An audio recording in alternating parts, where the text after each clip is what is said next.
This is not our typical thing that we do. We do these sort of regional events occasionally to bring the whole community together. And so we really appreciate you being part of that. But really, Startup Grind is about helping you in your city learn from the best and smartest entrepreneurs and venture capitalists. And you know, and you'll see this today. You'll see people up here today who have done really amazing things, and you'll think, wow, I'm smarter than she is. Or they're not that impressive. And that's sort of the point, so that you realize that you can do it and that you can be successful if you just stick with it and solve a real problem and work hard. So I just want to, just a couple of quick things. We're going to have this main event in this room here. We've got another room downstairs, the breakout room, where we'll have workshops and other talks, a little bit more intimate, more Q&A and other things available down there. And then just to the side of that, you'll see out here we have a number of our partners as well as startups from our startup program. We've had thousands of startups apply, and we've selected about the best 50 companies. And some of them are up here, and then some of them are downstairs in the startup room downstairs. So please make sure and go meet them. What I encourage you to do throughout the entire event is to constantly be asking, how can I help the person sitting next to me, or how can I help the person that I'm talking to? If you'll just try to be a little bit less self-interested today, I promise you'll have a unique experience. And in every conversation you have, if you start it with, how can I help you? Or you start it by thinking, how can I help this person? Who can I introduce? You know, who can I bring into this startup's kind of view that could be helpful to them? You'll see that it will actually end up impacting you a lot. It will really help them, which is great, but it'll also end up helping you. I just want to quickly thank our partners. We have some amazing people that help make this event possible. Oracle Startup Cloud Accelerator, they're right outside the door here, this amazing group that works directly with Oracle. Please meet them. You're going to hear from Reggie, who runs the group, who's this just unbelievable entrepreneur, started a number of companies over the last 15, 20 years, and we're really honored to have them. Prove, Indeed Prime, Yahweh Developer Group, Wells Fargo, Palestine for Development, and Paultel Group Foundation. Can we give a big round of applause for all of our partners that are involved? And then finally, it's my great honor to introduce Marianne Gazdick, who is our chapter director in London and has been regionally involved with Startup Grind for many, many years.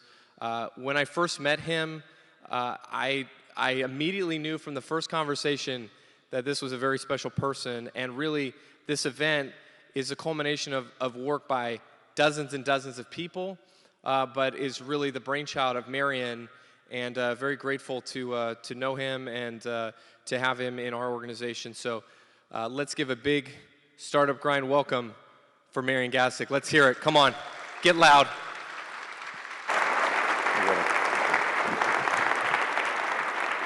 Hello, good morning. Morning and welcome. Thank you for coming. It means a lot to us. At the beginning, I would like to ask you one question. Why are you here?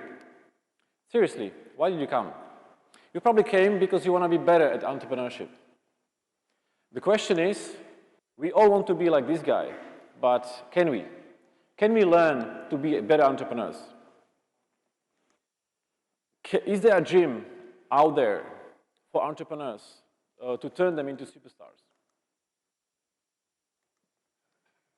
The answer is entrepreneurship is hard, and it's hard to teach.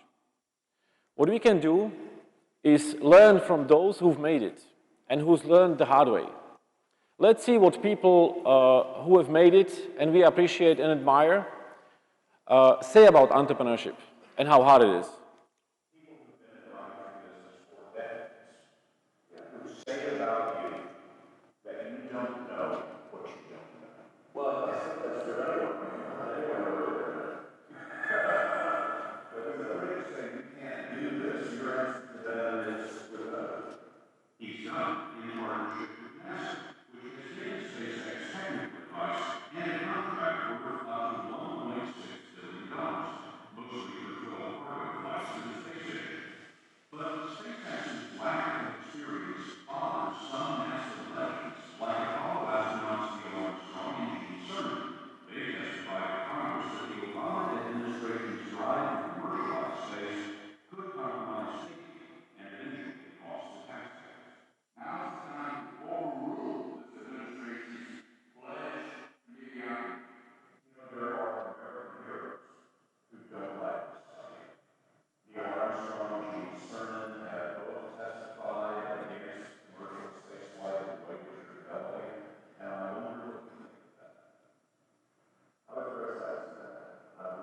Those guys are, yeah.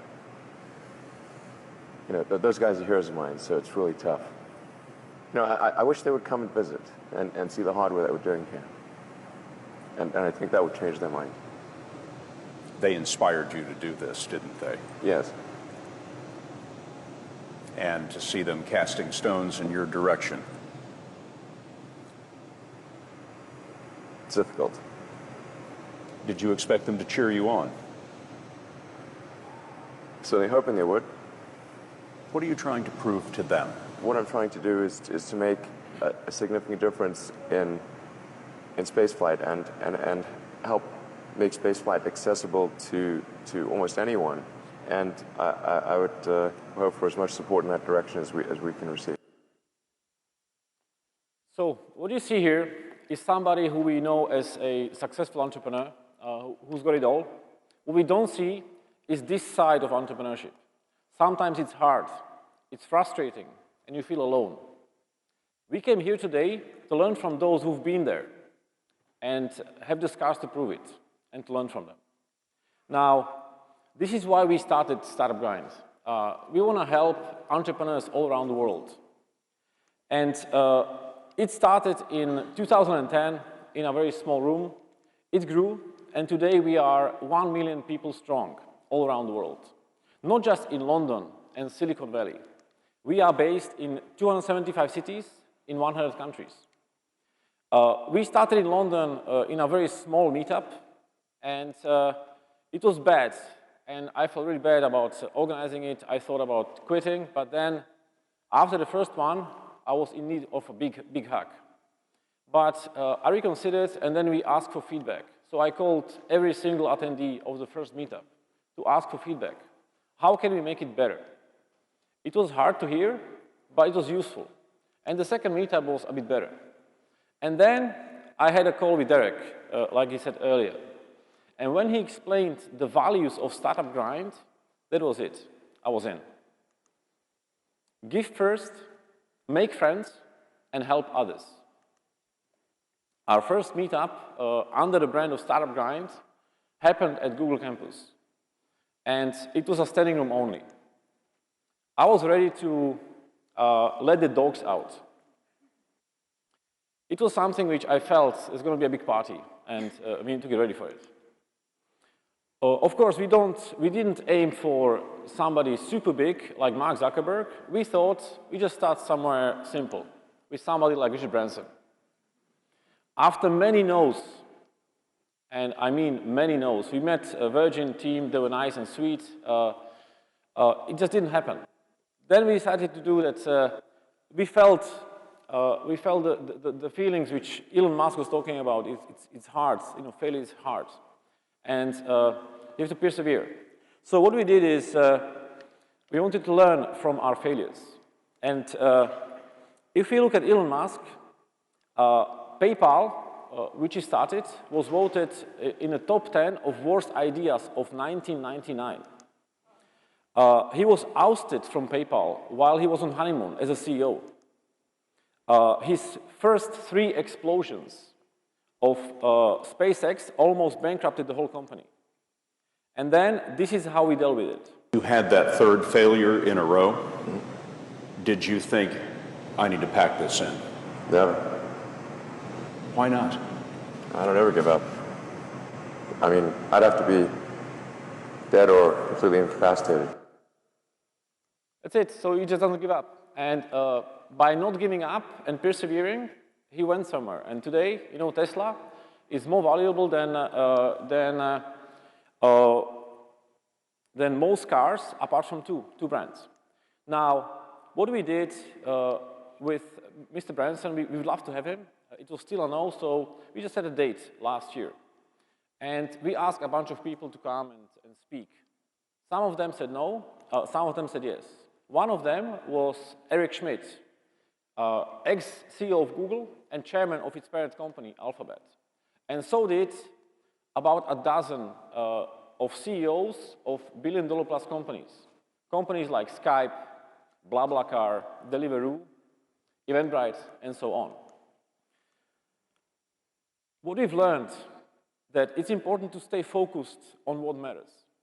What doesn't matter are those no's from people which refuse to come and speak to us, like Mr. Branson. What really matters are those yeses, because that's something which brings you forward. And what matters to us is the community of 1 million people all around the world. What matters to you, it's up to you to decide. What I would like to ask you is to stay focused, pay attention today, and make sure you can learn as much as possible. Make today count. And you can learn from people, it doesn't matter what color of the hair or the skull is. You just listen to them, and you decide for yourself if what they say makes sense, if you can learn from it. Now, this is the main message. Make today count, and meet as many entrepreneurs as you can, take notes, and meet some people. Thank you for coming. And I would like to now introduce to you somebody who is very passionate about entrepreneurship, because he's a serial entrepreneur. He came here to London in 2001 from India as an immigrant, built 2 fintech companies, and today he is very passionate about promoting entrepreneurship and making sure that London stays the best place for business in the whole world. Ladies and gentlemen, please join me in welcoming Rajesh Agrawal, London Mayor for Business.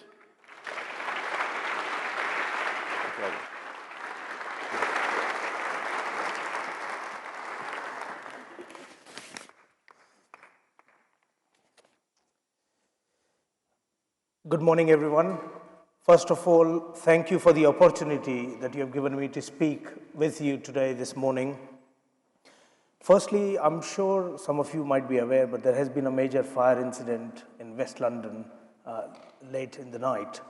So our thoughts and prayers are with everyone who have been affected and with the brave firefighters who I know have been working throughout the night to fight this.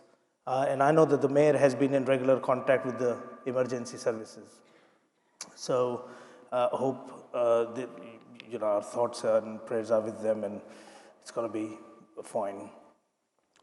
But apart from that, I hope you are all enjoying London Tech Week, making the most of all the events and activities and social opportunities. Well, this week is all about showcasing London's strength in technology and tech industry. And London is the best place in the world to do business. If you want to set up your own business, if you want to grow your business, London is the place to be. And who better can know that? Somebody like myself who has done it firsthand. I was actually born and brought up in India, and I came to London in 2001, 15 or 16 years ago, and I still remember the day when I landed at Heathrow Airport with just 200 pounds in my pocket. I'd never traveled in a plane before. I'd never been outside India before, and I did not know a single person in this country. But there I was. London welcomed me with open arms. This is the city of opportunities. I thought, forget about American dreams. For me, it's the British dream and the London dream.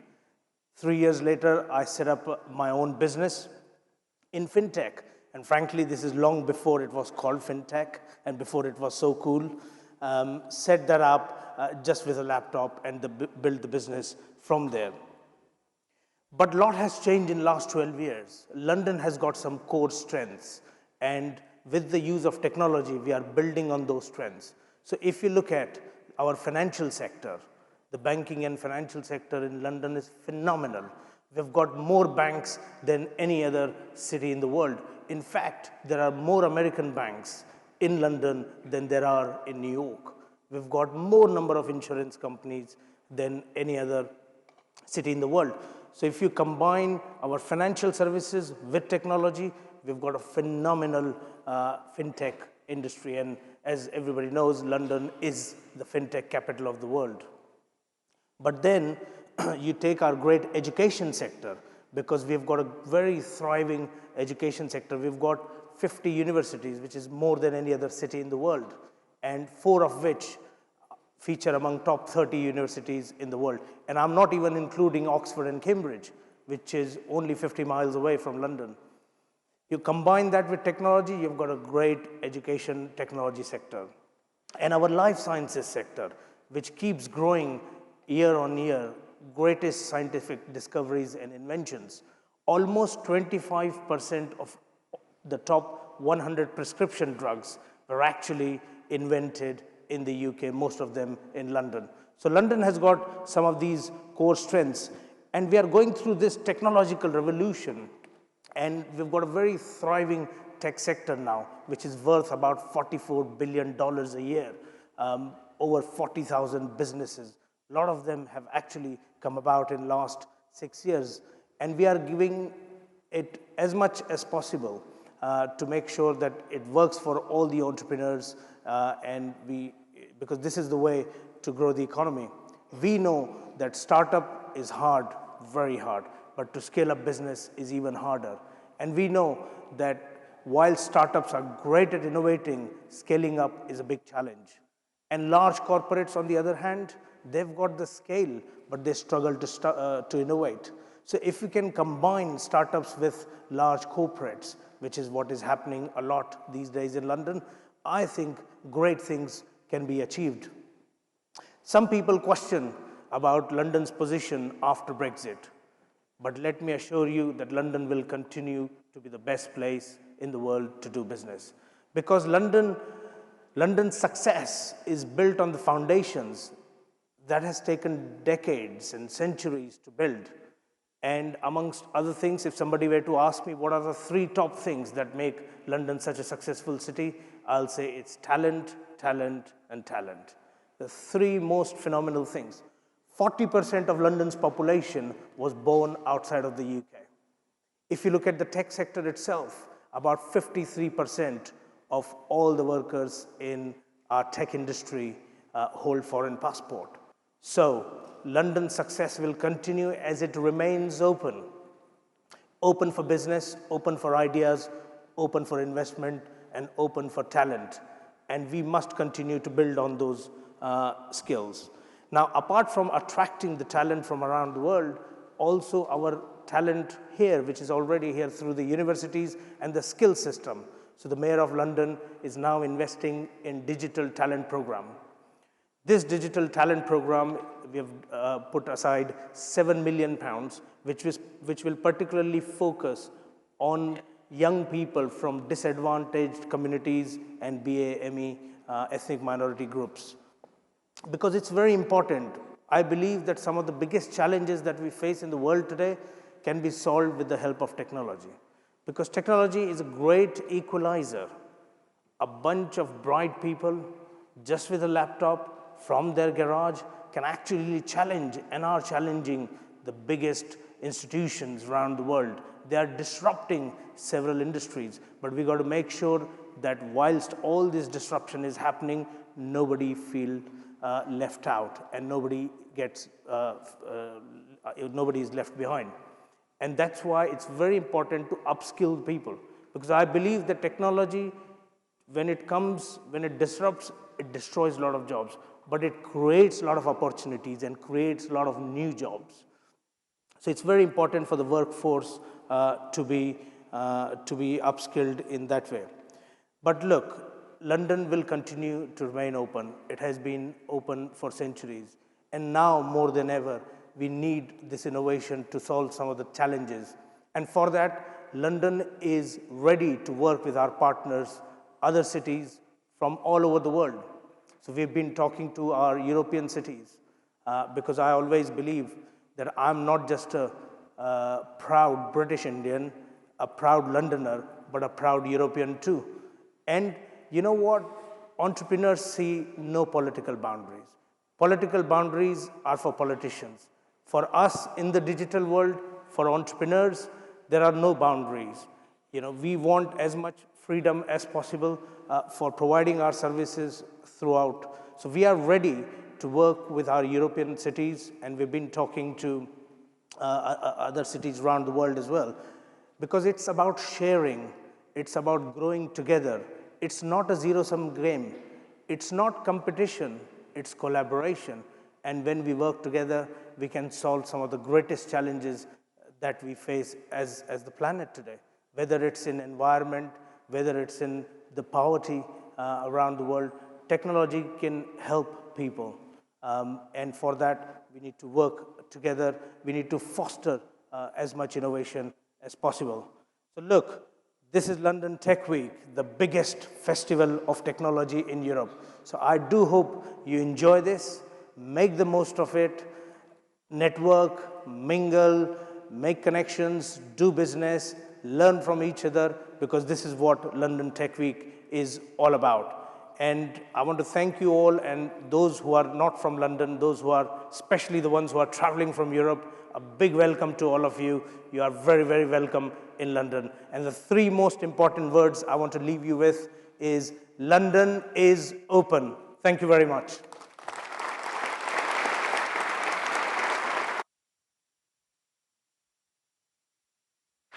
All right, guys.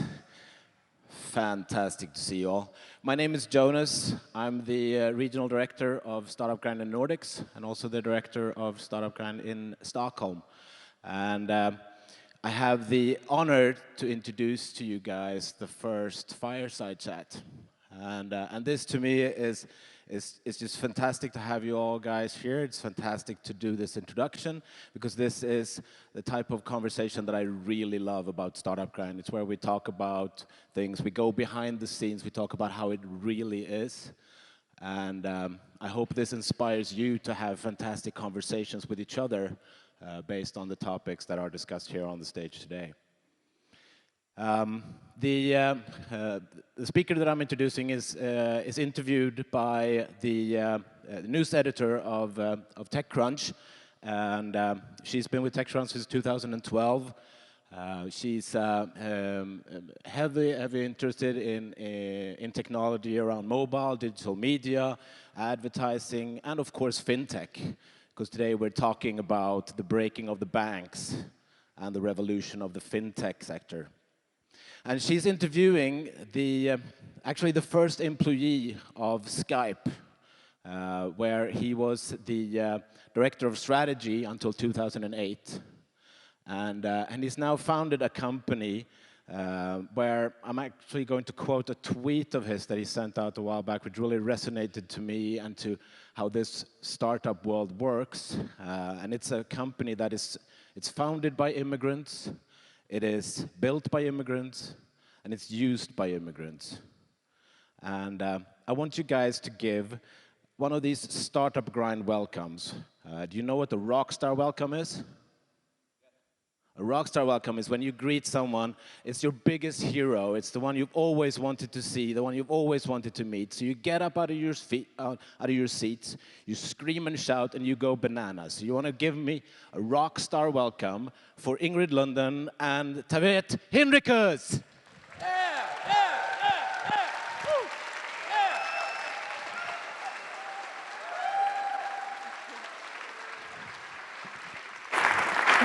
Hi, everybody. Hi. Hi, Ingrid. How are you? Good. So what rock song are we going to sing first for our rock star welcome? Something classic. Rockin' in a Free World? Maybe. Okay. So, TransferWise. You guys are like among a generation of startups that are kind of disrupting a lot of things that traditional banks have been doing for many, many years, for decades. Do you think that the traditional banks are doomed, or are you guys always going to have a happy coexistence? So I think the way banking is going to exist 10 years from now is going to be very different from what we're seeing today. You know, if you look at banks and kind of all of the things that people care about, whether it's lending, money transfer, asset management, are being done better by a tech company. So kind of, you know, slice by slice, taking away from what the banks used to do in the past. So the only thing we're seeing left for banks is now kind of the horizontal layer of keeping your money. I think that's the one where I can't see a good alternative yet. You know, so I think, you know, you're going to still keep your money in a bank, but then you will be using other apps to do anything exciting with your money in the future. And I think, you know, what we'll see in 10 years' time is a world which looks quite a bit different from what we are seeing today.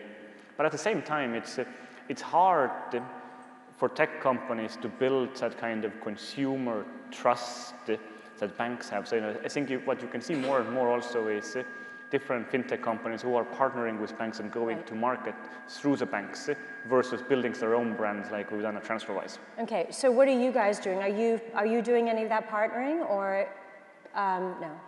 So we do partner. We have a few partnerships live. We're live with number 26 in Germany, kind of all the new banks, you know, Starling. Yeah, but what about the traditional ones? Like, do you think ones? you'll do anything with Barclays at any point or HSBC? Maybe. Are you talking? Do you talk to them now, or we do speak with banks. We will have partnerships to announce with banks. What's key for us is to find what I call an honest bank and an honest banker. So if a bank comes to us and says, "Hey guys, we're happy to use TransferWise's pricing, and we actually think that partnering with you and offering the best of breed services makes our customers happier," then we're happy to speak to them. But if they come to us saying, "Hey guys, you know, we want to continue to screw our customers and use our pricing, which is non-transparent. We just want to use you in the backend to make more money," then obviously we're just going to send them to another happy place. Okay, but so I have we'll talk a little bit about pricing transparency and how it relates to some regulation stuff in a minute. But do you think that you guys have been like pretty outspoken? You sort of make a stand on different things like Brexit and pricing transparency and everything. Do you think of those things as deal breakers? Like, you know, if you've got those things as part of your sort of credo as a company, and then a company like Barclays wants to come along and work with you, and you believe that they haven't been very transparent in the past, will you require them to do more of that in order to work with them? Or will you sort of say, okay, they can do what they do, we do what we do? So how much of an influence are you having on these big?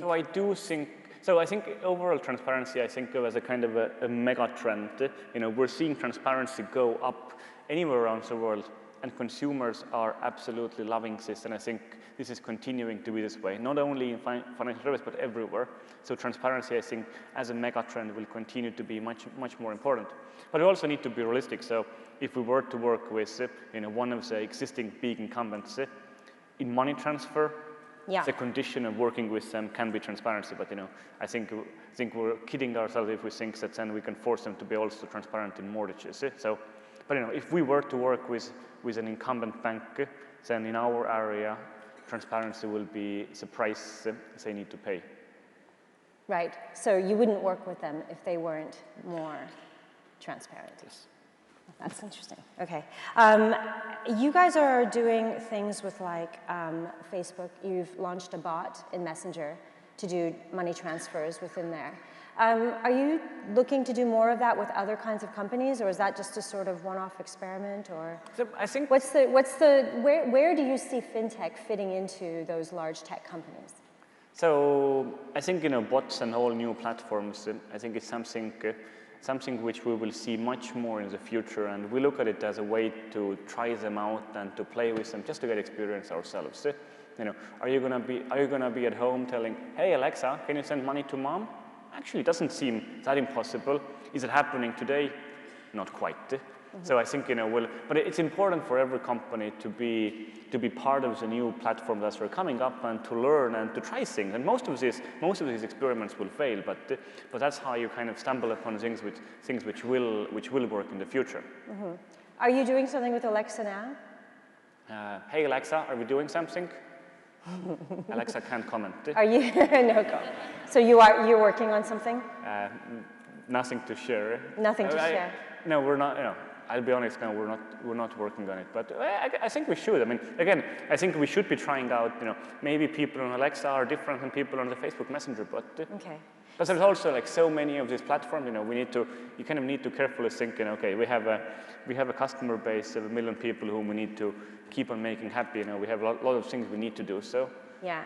So I've heard that like a lot of the bots on Facebook Messenger haven't really panned out to be as useful as the companies that launched them hope, and then the consumers who use them are like, this doesn't really work. You guys launched your Messenger integration in March, I think. So you've had like 3 months now to kind of see how it's going. So how's it going? It's going awesomely well. No, I mean, are you seeing a lot of activity? As I was alluding before, these platforms are new. Yeah. I think the companies that own these platforms are just learning, you know, the people who work the platform are just learning. So are we seeing an enormous amount of usage? No. Did we expect an enormous amount of usage? No. We're looking at this as a way to learn about how people use these platforms, and you know, the best way to learn is to be present and to see how that kind of ends up as user interaction. You know, is this a new medium which actually makes sense to interact for people? And I think the answer is we don't know yet. Yeah. Are you seeing though that you're like, are you getting a lot of new business from it? Or are you getting a lot of your existing customers using it? Or are you not seeing much activity at all? It's rather existing people who are playing with it. Right, so current customers. No, I think also if you think about this, I don't think discovery has been solved well on any of these platforms. So, right. You know, how are users supposed to find about the new bots? I think, you know, yeah. it's still super early days, but I don't think it's too far-fetched to think that years from now, these could be pretty significant ways how people interact with services. Right. So I know that with the Facebook bots and with Alexa or whatever in the future, it's essentially your developers working with, you know, an SDK and so on. With Facebook, how much conversation did you have with them? Did they approach you to build one for them, or was it your idea? The beauty of this platform is that anyone can go and build things. Yeah. So, you know, we actually had a couple developers who were like, hey, you know, let's try this out. Right. So it wasn't Facebook that reached out to you guys? We do speak to Facebook, but it was much more driven by actually some developers on our side who were like, hey, this is, you know, this is something exciting we want to play with, and let's try this out. What about tech companies and their interest in financial services? I know Amazon has done a huge amount here, obviously, because they're an e-commerce company, and Facebook has always been a persistent, you know, there's always been a persistent question over what they might want to do in financial services. They nearly, I think they were talking to acquire at least one remittance company a couple of years ago. Is that, have they ever talked to you about that sort of thing? Have you ever looked to work more closely than just developing little apps or bots for platforms? What's your kind of relationship with these companies? So I think the real question we should be asking here is, do people want to use Facebook to deal with their money? Like, you know, if Facebook was a bank, would people trust Facebook as a bank or not? And I think these are things which we don't quite know. You know, we do trust Facebook with a lot of our data. You know, we have our social graphs there, but, you know, would we also trust them to keep our money? Or even maybe for not trust, maybe trust isn't the right question, but maybe it's just kind of, it's a usage behaviors that actually make sense. You know, like going back to trust, you know, I do think that people probably trust tech companies more than they trust banks. You know, we trust Google with an enormous amount of our personal data, and we seem to be fine with it. And I personally would trust tech companies also from a security point of view much more than I would trust banks and other companies who just aren't so kind of central, who just don't have a different way of thinking when it comes to how to build things. But the question is Facebook or are any of the other platforms, are these the natural places for banking activities to happen in the future? And I think, again, the answer is we don't know. You know, also, if you look at Facebook, they have payments now in Messenger. Yeah. You know, how many people are using it? I don't see many friends using it, so maybe that's not a natural mode of operation for these products. But again, I think it's early days for all of this, and everyone needs to keep on experimenting, because otherwise you will never know what works. You know, did we know that TransferWise is going to work when we launched it? No, we thought about the best way to find it out is to build a very simple prototype, and then we built that. That was more than 6 years ago. To launch it, I actually got in touch with your colleague Steve. So Steve O'Hare wrote a story about TransferWise when we launched. And then, you know, there were a couple of people who read about it, and then they were willing to give it a try. And that's kind of how the flywheel got started. I think similarly, all the new platforms need to be kind of experimenting, and a lot of the things won't work, but you find out the things which work by trying. You guys have actually expanded into other services, like you have a payment card now, I believe, a card that you issue? So what we announced a couple of weeks ago is what we call the borderless account. Right. So if you think about banking and finance, it's really horrible for people with international lives.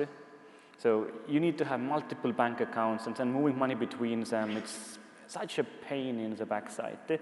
So kind of the goal of the borderless account is to simplify lives for people and businesses who are having borderless lives. Right. So what we're doing now, you can keep it balanced transfer-wise. You can do it in 15 currencies. We'll add more in the future. And we also give you a local bank account in these countries. So today... In partnership with a local bank, you mean? Yes. Yeah. In a partnership. So today you can open a borderless account. You'll have an account number in the US, in the UK, in Europe. Right. So you can act and do business like a local. So let's say you're a freelance... You're taking a tip from your Skype background, I think. I don't know, I think... It's like local Skype numbers.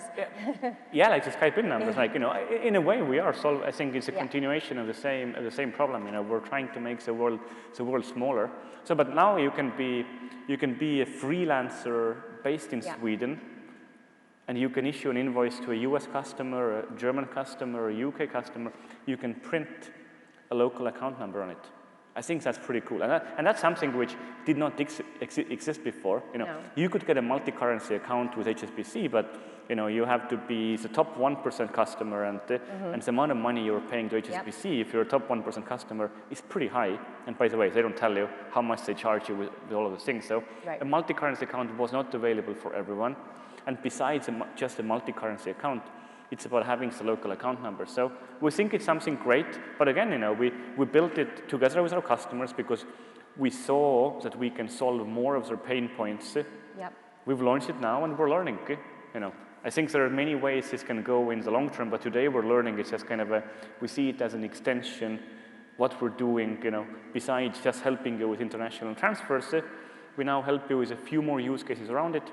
And we're also going to launch a debit card that goes with it later this year. So again, more experiments to see how many more of our customers' problems we can solve for them.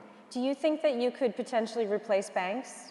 I mean, it sounds to me like you're filling out more and more of the pieces of what banking services are provided. Is that the intention, the long-term goal? I think that's a little bit far-fetched today. You know. The international side of money movement is what we think is our sweet spot. You know, we'll keep on solving problems there. Where this will, you know, where we're going to be in 10 years' time, it's early to say.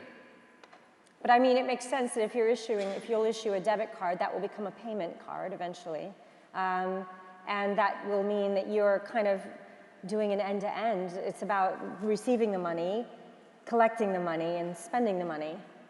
What more is, I guess, loans? Is that something you might want to move into, financing of any kind? It is about getting paid, paying, transferring. But you know, if you compare what we have to what a great new bank like a number 26 or Monzo has, it's not the same thing. You know, we're focusing on one specific problem. You know, and there are hundreds of millions of people around the world who need a borderless account. So we think it's a big niche problem.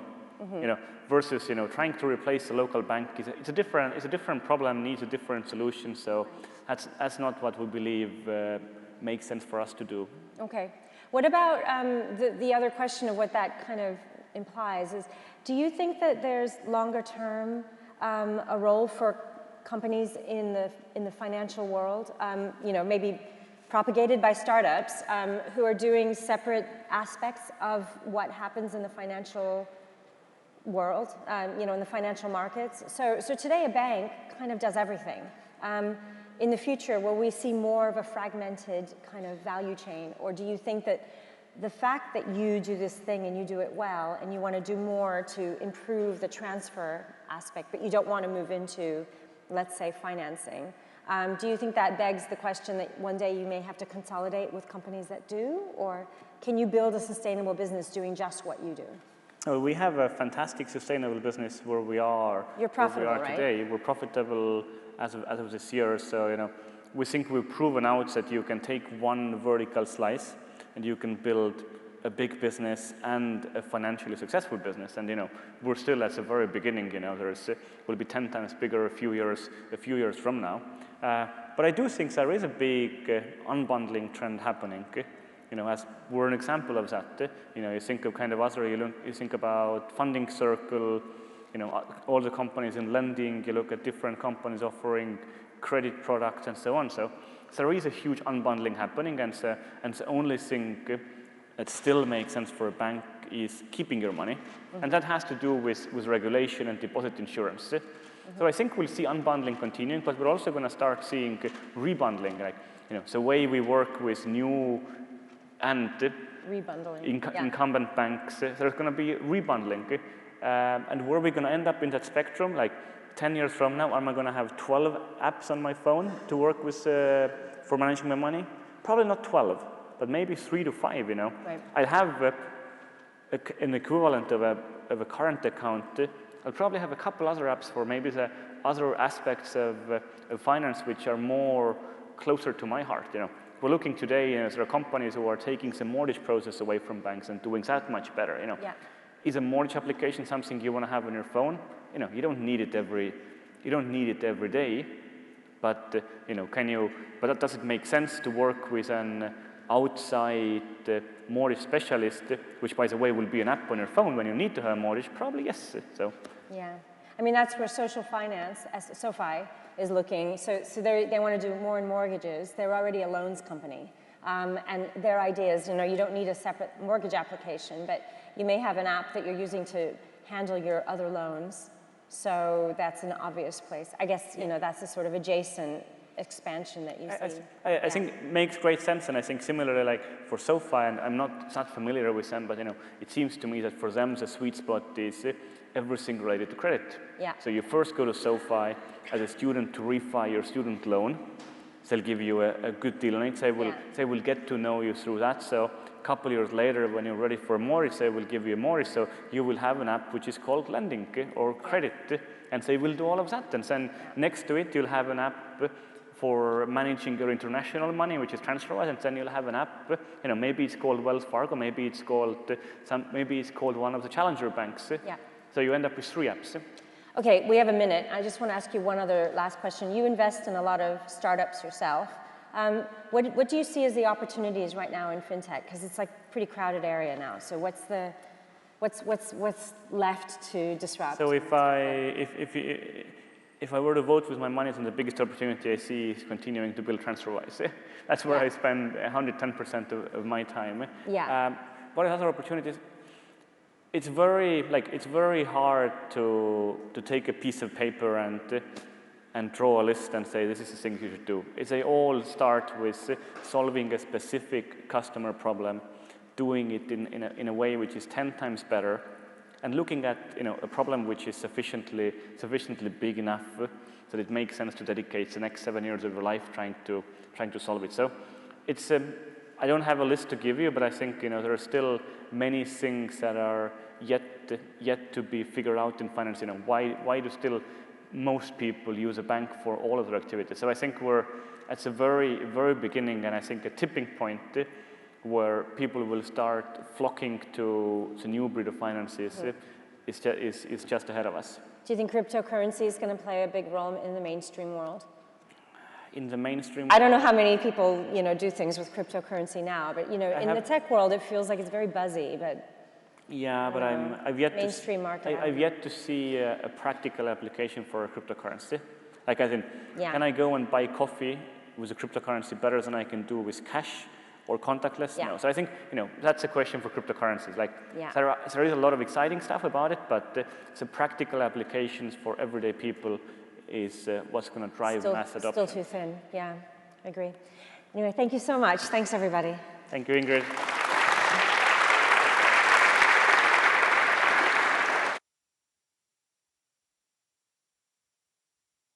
Hey, how's it going, London? How are you today? Not very well, I see. Good. There's a lot of people standing there if you want to get lunch first. There's plenty for everyone, so you can sit. Well, thank you for coming. I'm very pleased to introduce you today, the CIO of Dow Jones, Probably when you think of startups, you don't think of Dow Jones. When you think of stock market, you think in New York, people dressing in a suit, really stressed, running around. This guy, Edward, he started as a journalist at Bloomberg many years ago, but eventually became a head of product at Dow Jones, and he's led the digital transformation of the company, the Wall Street Journal website, the applications, the mobile applications, newsletter, etc., until he's become the CIO of the company. So please give it up in a very big, sharp, grand fashion. Stand up and give a warm applause for Edward Russell.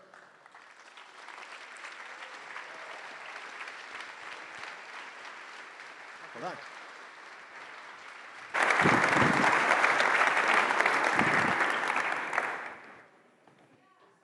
I actually think we're probably the first ones that have walked on with glasses off. Right. I know, we're just missing the gin and, and a bit of lime and we'll be good to go. Hello, welcome to Startup Grind. Thank you so much for agreeing to talk about all things innovation. I guess a fantastic place to begin our conversation is you have a phenomenal background with a lot of the major media houses from Bloomberg, Telegraph Media Group, and of course now Dow Jones, which also owns the Wall Street Journal. What has surprised you over the past decade or two with regards to how media has innovated? I think the thing that is, maybe, I don't know what about surprising, but I think perhaps there's been kind of maybe probably more of a major pain point that we're grappling with is the relationship of media companies and the Silicon Valley giants, the Apples, Alphabets, Amazons, Microsofts, Googles. And I guess if you're talking about surprise, it's that 25 years into this digital disruption, we still don't have, if you like, an agreed set of agreed way of interacting with these Silicon Valley giants. Our relationship is still very much in flux. They've had a significant impact on our industry, but we don't quite yet know where that relationship is heading. So I guess that's an element of surprise, and it's something we're working on quite intensively. Brilliant. And now, obviously, from an innovation perspective, we hear that you never really want to be disrupted. So how do large corporate organizations prevent themselves from being disrupted, and how can many of the startup founders in this room leverage some of their nimbleness to disrupt the corporates? Well, I mean, you may not want to be disrupted, but it doesn't mean you won't be disrupted. And it's interesting how just in the past few weeks, a number of prominent CEOs have been replaced in the United States. So J. Crew, the retailer, replaced its CEO this month. Ford Motor Cars fired its CEO. Barnes & Noble fired its CEO. And the reason is that a lot of conventional companies are struggling to handle the disruption that's coming from the technology sector, and they're struggling to come up with strategies to come up with the disruption. And so I think and when people think about technology, they think of it as being this vast element of the economy. Actually, technology is only 7% of US GDP and roughly 12% of employment in America. So a big question is, what do the 90% of US companies do about the impact of technology on their sector? And I think, at least in my experience, it's really hard to innovate if you're constrained by legacy. So for the creative elements of your business that are there to kind of forge the future of the business, I think the critical issue is how do you kind of cut them some independence and give them the freedom to really build almost parallel organizations to your own so they can move at speed and at scale without having to be concerned about the constraints of the legacy business. I think that's the ultimate challenge. So wow, that's really fascinating, because in as much as they are constrained by legacy business, one of the biggest challenges, though, is that resistance to change, right? So, okay, great, you have a new way to do something, but are you as an individual prepared to change and adapt to do that? How can then leaders of organizations help those that are reticent of changing? I'm not sure that you can help the people who are reticent about change.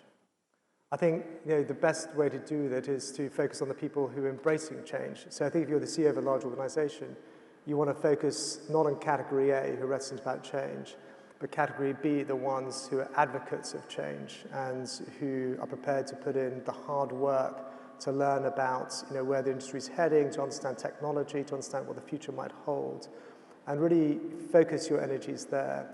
If you're overly concerned about people who are reticent to change, then the risk if you're a CEO is you might get changed yourself. Wow, okay.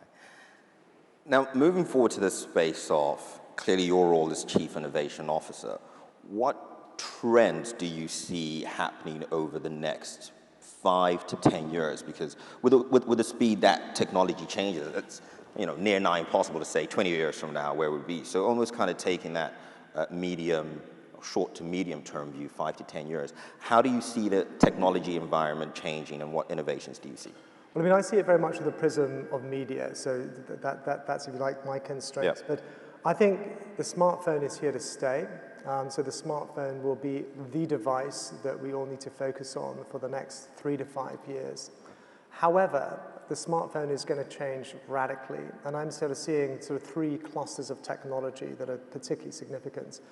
The first is image and voice recognition. So I point my camera towards you, and my camera can recognize who you are. And Google is beginning to put into beta something called Google Lens that does just that. So voice and image recognition is the first thing.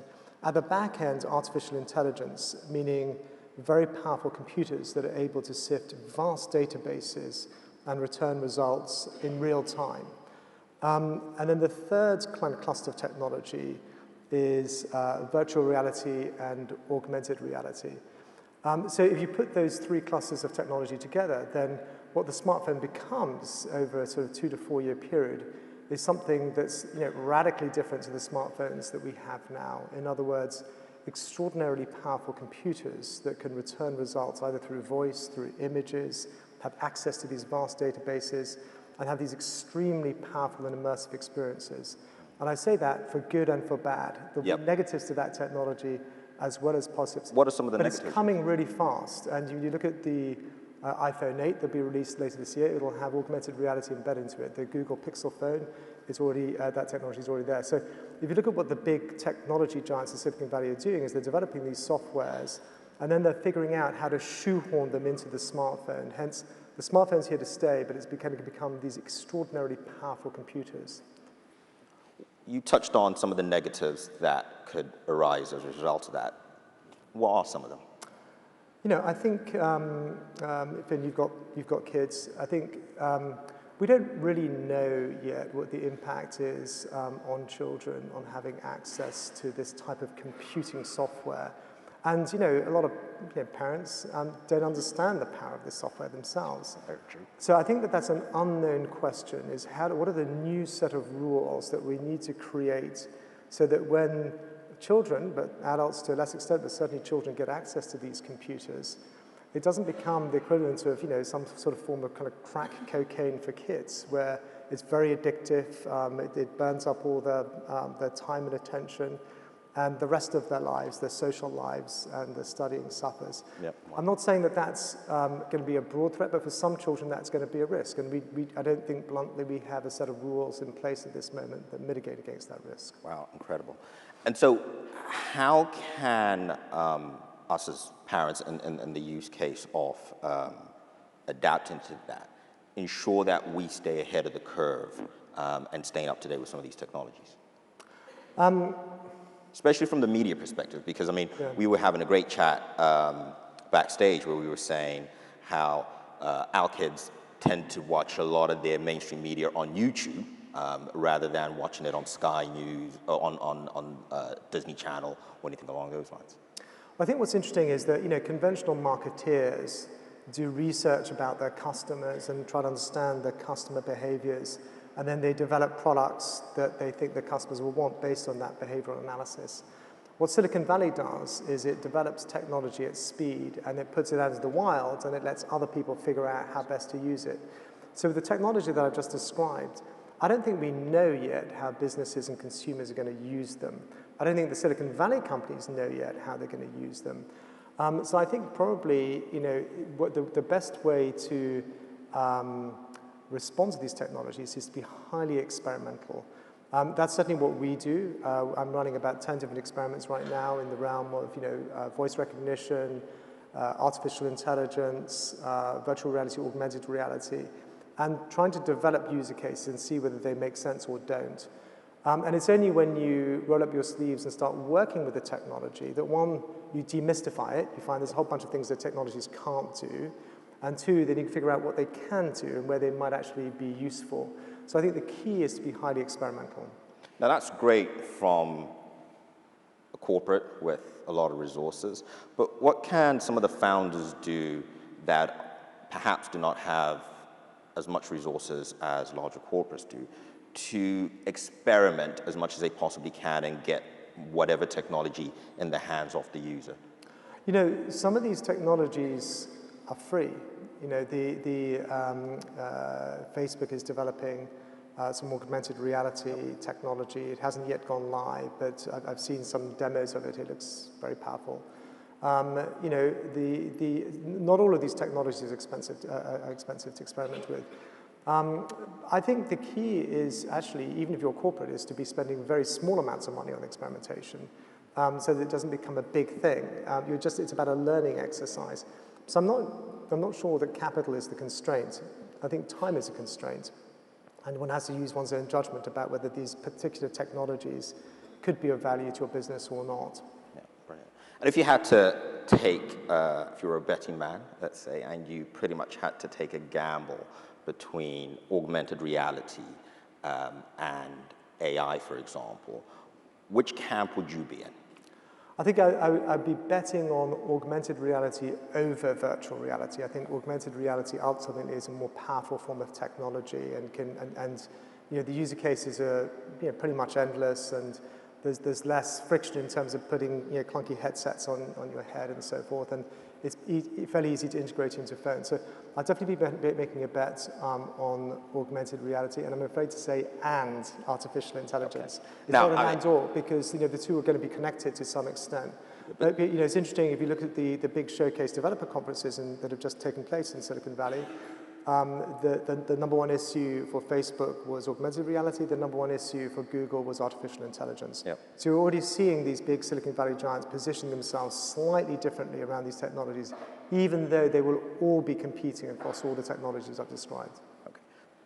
But on the AI front, what you'll find is, I believe it was like last year when Pokemon Go became this huge global sensation, and everyone, every parent, every kid was kind of using and playing with it. But it almost was like a fad. So how do you ensure that you can then continue to innovate and keep coming up with the next best thing and create that stickiness factor? Yeah, I mean, that's a great question. I mean, I've done some experiments with augmented reality and virtual reality, and my team has built things, and you look at them and you think, yeah, wow, that's very cool, it's very interesting. Then will I come back and use it tomorrow and the next day and the day after? And the honest truth is probably not. So it's very easy to develop products and these technologies and then find that they're not as reusable as they might be. And I think that's the key, is to be thinking about user cases where things are genuinely useful and there's a real utility to them. And it's not just a product, but something you can integrate in people's workflow that genuinely adds value. And with a lot of the media companies now, many of them have innovation labs or innovation departments or CIOs. Are there opportunities for them to then partner up with startups, and are there any that you've seen that have been successful? Yeah, I mean, very much so. I mean, I partner with 3 or 4 startups. I partner with a startup in, in augmented reality, virtual reality, chat messaging systems, also incubation. I think incubation is extremely valuable for conventional companies. In other words, having businesses that are expert in launching new businesses. So yeah, it's a great opportunity. This current environment is a great opportunity for startups And what would be the best way, though, for people to go about doing that? I mean, I think to be really clear what problem you can solve for the corporations. So there's a lot of, you know, there's almost an exponential growth in startups. Yep. And it's bewildering, I think, for conventional companies to know who best to start up with. So I think the best way to approach them is to be really clear what problem you can solve for that corporation, and ideally sort of engineer some sort of introduction so that they feel, you know, that you come recommended. Brilliant. We just have 1 minute left, so I'd love to kind of hear your kind of closing remarks with regards to the relationship that we touched on earlier on between sort of Silicon Valley and these media companies, and where you think it may actually go wrong and what is required for it to go right. Well, I think, you know, the whole phenomenon around, you know, fake news, algorithmically served ads that appear next to sort of jihadi websites, and, you know, some of the more menacing material that you find on the internet has been a bit of a wake-up call, not just for media companies, but really for society. And I think that we need to work together to, you know, try to solve that problem, to create better environments.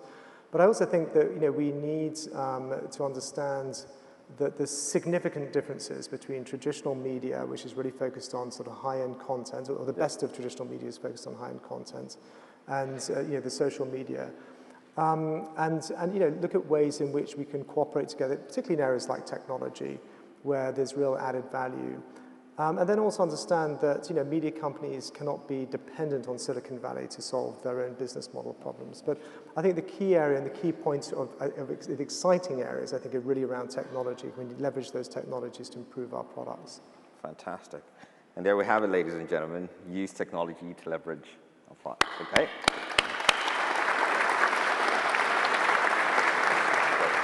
Fantastic. Hello again. How are you doing now? I see that those people over there, you're still waiting for lunch, aren't you? You can take a seat. All right. I wanted to ask, first of all, how many people are here at Startup Grind for the first time? Raise your hands. Where were you before? Why didn't you come to our events? This is the second edition of the Startup Grind European Conference. I'm really happy to introduce our next speaker because he's a general partner at Google Ventures. Google has got many, many different organizations within the company. You know that Google for Entrepreneurs is our longest-standing partner globally, and we have had several speakers. Like last year, we had Sarah Drinkwater from Google for Entrepreneurs as a speaker, and they're really supporting Startup Grind. They keep the machine running, so we're really thankful for having them. Tom is a general partner at Google Ventures, but he's done really amazing things in the past. So he was at IDEO, where he led this company that allowed other companies to tackle projects for social good. He founded OpenIDEO that had over 150,000 different customers worldwide in more than 170 different countries. I didn't even know there were so many countries. I come from Barcelona myself, and give a shout if you're from Barcelona, because I know there's a lot of people from Barcelona here. Yeah, he's my cousin. It's the only one. Anyways, I wanted to prepare this really special introduction for Tom, but I went to his website, and he's got the best introduction ever. So he starts like, "Hi, I'm Tom, I'm British, so this is awkward." So give it up for Tom Hume, general partner at Google Ventures.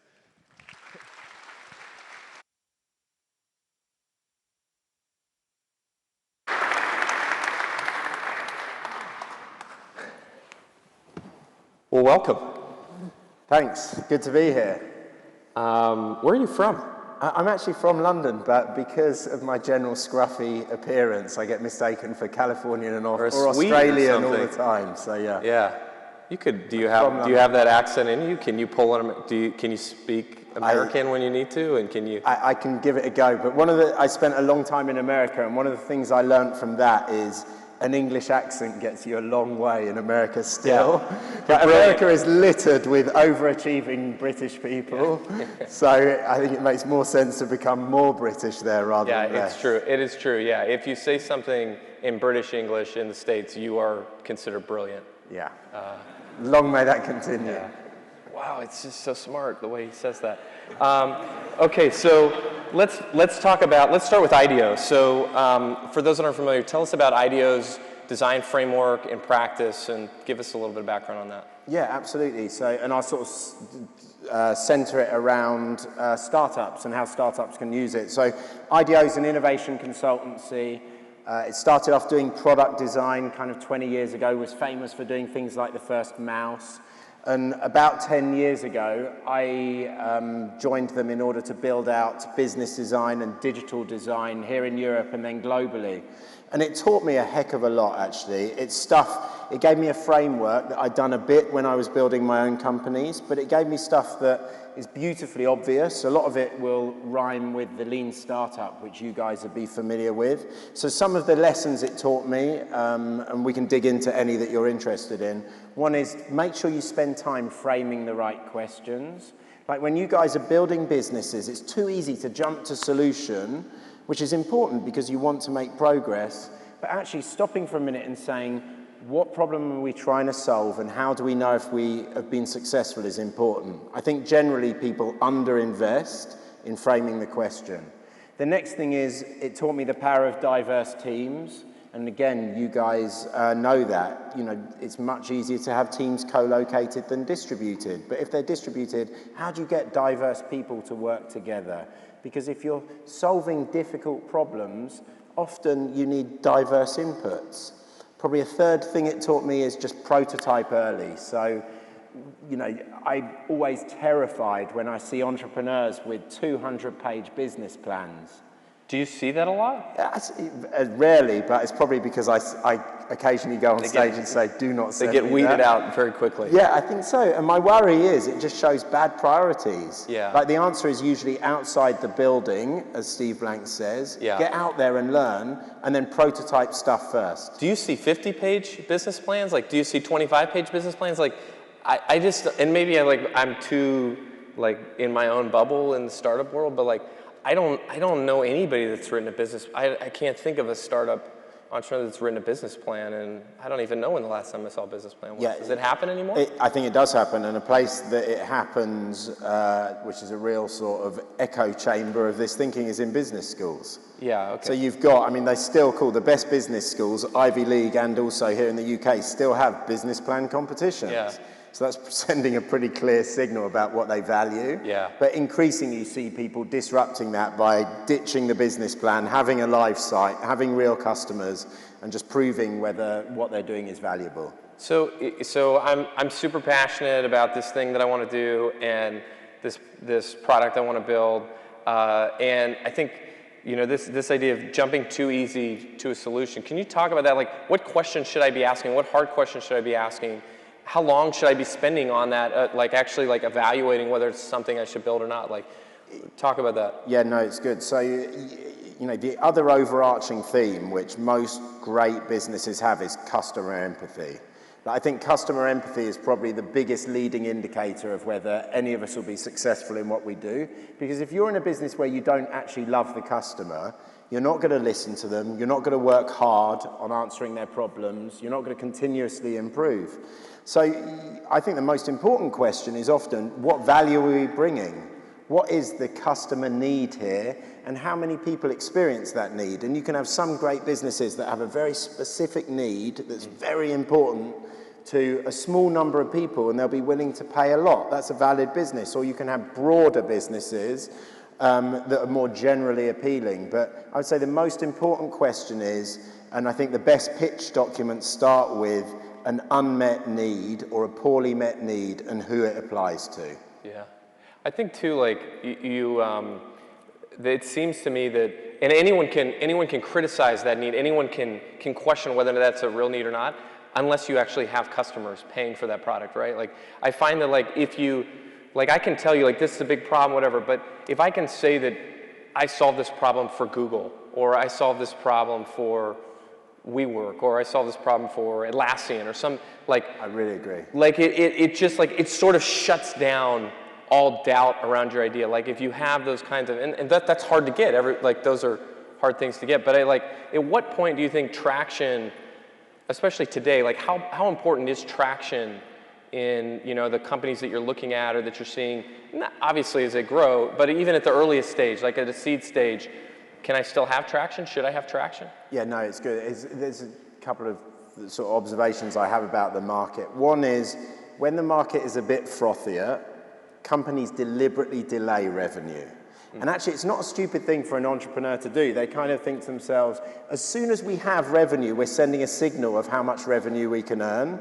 So often businesses seem to be valued more highly before they've actually got any revenue, because no one can point to anything and it can all be imaginary.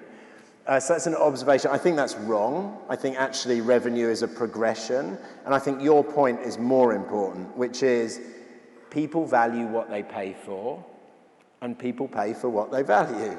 And so if you think about what that means in your example, like you're selling your product to Atlassian, let's say, it's relatively easy for you to give it to them. Yeah. That doesn't teach me a lot. Right. But what that does teach me is they're probably not willing to pay, which is obvious. And the second issue, which is way more important, is they're probably not going to give you great feedback. Yeah. They're probably not going to take it seriously. So people value what they pay for. They pay for what they value, and on that basis, get proof, which is often revenue. How do I, if I don't have like a natural design or product experience or intuition, like how do I cultivate those skills? So there's a couple of things, like there's all sorts of great online courses about sort of UX and, building customer empathy, so ethnography, that good stuff, and there's tools. And the best way to do it is spend time with your customers and watch them using your product. And you'll see what frustrates them. I mean, someone once gave me an example which I really liked, which he called the Starbucks coffee test. And what he said, the mistake he saw most often, it was actually an IDO person that this applied to, the mistake that he saw most often was people would go into an environment and they'd say, this is my product, I've spent ages building it, what do you think of it? And they get bad feedback because it becomes personal. People don't want to say, your product, Derek, is utter rubbish. Yeah. Instead, he would go in and he'd sort of imagine being in a queue of Starbucks, so people had time on their hands and said, oh, someone's just showed me this, what do you think of it? So you get more objective feedback. Yeah. And so there's little skills like that in learning how to ask open questions, how to kind of watch a customer in the real environment rather than focus groups, watch them using your products. That's the way you get the right feedback. Yeah, and back to Steve Blank, who, he always says, like, get a check. So get your feedback, and then even if the product's not finished, ask for a check. Say, hey, how much would you pay for this? And then, they make up a number, and they say, okay, great, why don't you write a check for that, and I'll, give you XYZ extra. You can be one of the first customers. I like it. I'll never cash it. I'll put an envelope. And then what he says, like, is look at the pupils in their eyes dilate, and that's when you get real feedback. And I've had that exact experience, and they said they would pay for it, and then I asked for a check, and they wouldn't give me a check. And did you know you just designed Kickstarter? If you go through that chain of logic, that is essentially what Kickstarter is. Yeah. It's kind of tell me the promise and see if people are willing to pay. Yeah. It's exactly the same thing. If only I'd thought of that like 10 years ago. Yeah, too late. Too late. Story of my life. So what is GV doing in Europe? I say GV, global business. So we launched 3 years ago a European-only fund. Yeah. And it was an experiment, to be honest. It was $125 million. We launched with a similar mandate. My experiments are like $500, but yeah, okay. That's a Google experiment. Right? Yeah, it's a Google experiment. I couldn't call it bootstrapped. But it was the right amount because you need to actually build a portfolio and learn, and you need to have a big enough portfolio to attract interesting investors. And it went well, actually. We've done I think we've done 12 investments in Europe now. We've done one in Israel, which I'm excited about, that's already in the US, the company called lemonade.com. Yep. Which I'm excited about. And the really interesting bit of feedback for us was my US partners that were looking at deals with me in partners meeting asked for the US fund to co-invest in more than half of our deals. And so very quickly, if you look at some of the businesses we've invested in Europe, they share kind of GV's US fund and GV's Europe fund in the cap table. And we thought that makes no sense. So we rolled it into one fund. Sure. That fund is significantly larger than that. And yeah, we're committed to Europe. We're excited about what's happening here. How do deals get done? I mean, like just from the beginning, like where are these originating from? Lemonade, for instance, like where did that come from? So yeah, so I see my job as sort of three things. Number one is deal flow. Number two is picking the deals, and number three is supporting the deals. Yeah. So maybe we can touch on each of those. So if you look at the deal flow side, it usually comes through trusted networks. I sold my business just over 10 years ago, started angel investing, did 20 investments, and actually over half of those we had a sort of syndicate of angels, and so I have a trusted network of investors, of angels, of technical people that generally refer deals. I get a heap of inbound on LinkedIn, that sort of stuff. I just don't have time to kind of do it justice, if I'm honest. Yeah. So the best way of getting to any VC is identify the people that they co-invest with, the people that they trust around them, and use that as the route in. Yeah. Yeah, I feel like investors, some investors, they seem like really terrible communicators because, and these are really smart, you know, educated, charming people, but you know, they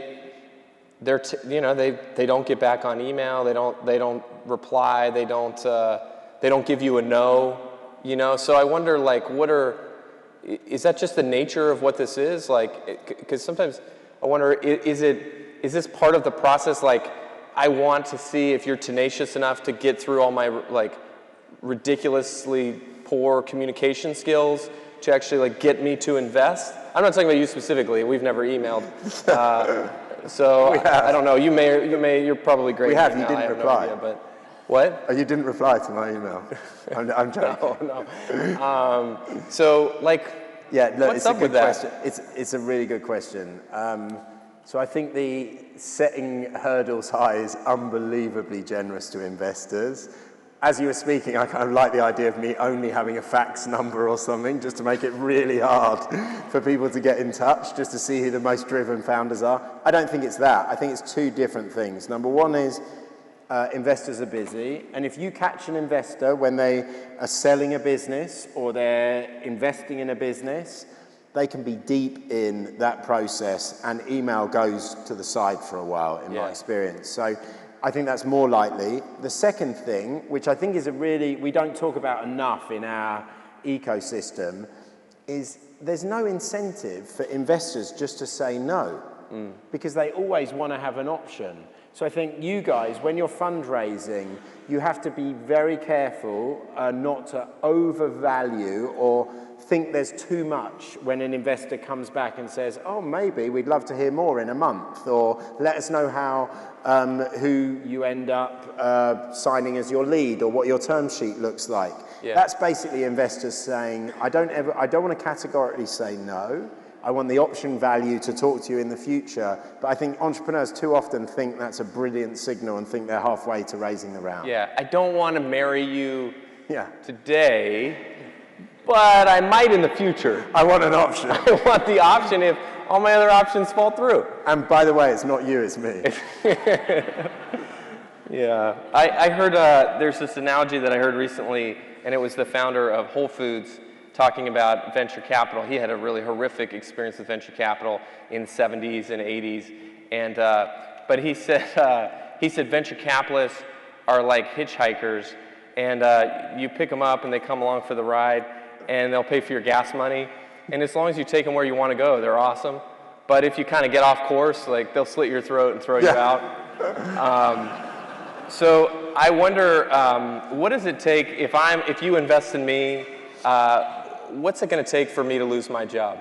Like because when I take, we have a bootstrap company, but if I'm taking investment, I'm thinking about the worst case scenarios, like we are getting married, like what's this going to look like on our worst day? And the worst day is my investors firing me. So like, what do I need to do to avoid getting fired? I mean, firstly, I think it's incredibly rare. You know, there are times when a business's needs and the CEO diverge. Yeah. I think that's inevitable. In fact, it's kind of amazing to think how often you get businesses where the founding CEO is effective when it's a 100,000 person organization. So I think it transitions. So for me, the only stuff that's sort of a real bright line is dishonesty. Unethical. Yeah, you know, the fundamental stuff. It's interesting. As I angel invested, I observe so often investors that kind of say, oh, the CEO's got to go. But I don't think you can make that statement unless you're willing to do the job yourself and fill that gap. It's too easy to kind of tear that stuff down. So I think it's very, very rare, to answer your question. It's too easy, and it's also then too hard to replace them. Yeah, correct. Because it's someone else's baby. You're asking someone else to come in and they'll want to kind of carve their own course. So I think it's a rare event. It happens occasionally. Although adoption's a wonderful course. It has to take you course. So. It is. Yeah. But I think the other thing that it makes me think, which is a good kind of reminder for everyone here, is given you described it nicely, it's almost like a marriage rather than hitchhiking, I would say. I hope it lasts longer when it goes well, but we'll see. It's a little bit of a modern marriage, 10 years max. So given that, I think it's just important to reiterate that you guys, when you're raising funding, do due diligence on not just the firm, but the individual partner. Like, it's insane that you've got VCs that will spend 2 weeks doing due diligence and founders that will do absolutely none in the other direction. It's a two-way relationship like we just described. So I wouldn't even, you know, when I raised money before, I asked for a list of every one of my investors' investments. And then, interestingly, that investor said, oh, you could speak to this 3 people. And so I just made sure those are exactly the ones I did not speak to. Right. Same as hiring. Yeah, so let's talk about that for a second. Yeah, so look, if you have one option, you know, it's sort of like beggars can't be choosers, right? So I think that's one thing is like, hey, this is the only one I got, like I got to go for it, I'm running out of money. But ideally, you're not in that situation. And so what do I do? Like, so that, I think that's pretty common. Investors will give you 3 references. Hey, talk to these people. And so that I think that's a good insight. Don't talk to them. If you are the entrepreneur, which, you know, you have been, who should I talk to? Who should I call? Should I call the 3 worst, most failing companies in the portfolio? Should I look back into your past and call your old bosses from companies that you didn't work at for very long in the past? Or, I mean, who should I talk to? So yeah, look, I guess 2 different bits to that. On the investment side, I would absolutely talk to almost all investors have had deals that you can find very easily that have gone badly, and talk to those CEOs. And I would hope, like as an angel investor, I did 22 deals. I probably had 4 that went bust, which is, you know, a pretty good ratio. But I would hope if you spoke to those 4, they would be as complimentary about me as the ones that have done the best, I would hope. So speak to some of those examples. And then more on the sort of general hiring front, to your point, you know, my general rule of thumb with hiring is you have to, when you have these careers where people have rotated jobs or companies every 12 months or 18 months, I view that with some suspicion, to be honest with you. It's usually a negative signal. But in that case, we are speaking to, you know, if it's a senior hire and we have a great recruiting team inside GV that will help the portfolio on this stuff, we make sure that we speak to former employees, the good and the bad, the ones that they haven't, but also colleagues, kind of replicate 360-degree feedback for the candidate. Yeah. And the great news is with things like LinkedIn, that is unbelievably easy to do now. One final thing is just on what an investor can do for you. And we often hear people say, oh, you know, money's cheap, the money's easy. And let's just take that at face value for a second. What does a great investor actually do for me? And that could be angel, it could be a VC, but like you've seen it across the whole board. Like if I'm taking investors, like I want those investors to work for me. Like not like 40 hours a week, but like I would want them to be doing things for me regularly. And I don't know, maybe that's unrealistic, I don't know, but whether it's introducing me to customers or whether it's introducing me to potential people that can join my team, or like what have you seen? What do the best entrepreneurs do to get the most out of their VC partners? It's a good question. So one of my first investors taught me really, I think, pretty well on this, and he said, look, there's basically only 3 types of investors out there. There's dumb investors that know they're dumb investors that think they're smart and smart investors that know they're smart. There's occasionally smart ones that think they're dumb, but it's rare. And your job is to either go with dumb investors that know they're dumb because they're not going to interfere, and that can be really valuable, so a passive investor, or better, go with smart investors that know they're smart. Yeah. And those smart investors, they're the ones that deliver the value. So they can do it in a number of ways. Like we have a big team of over 50 people that support our portfolio, like AI experts, etc.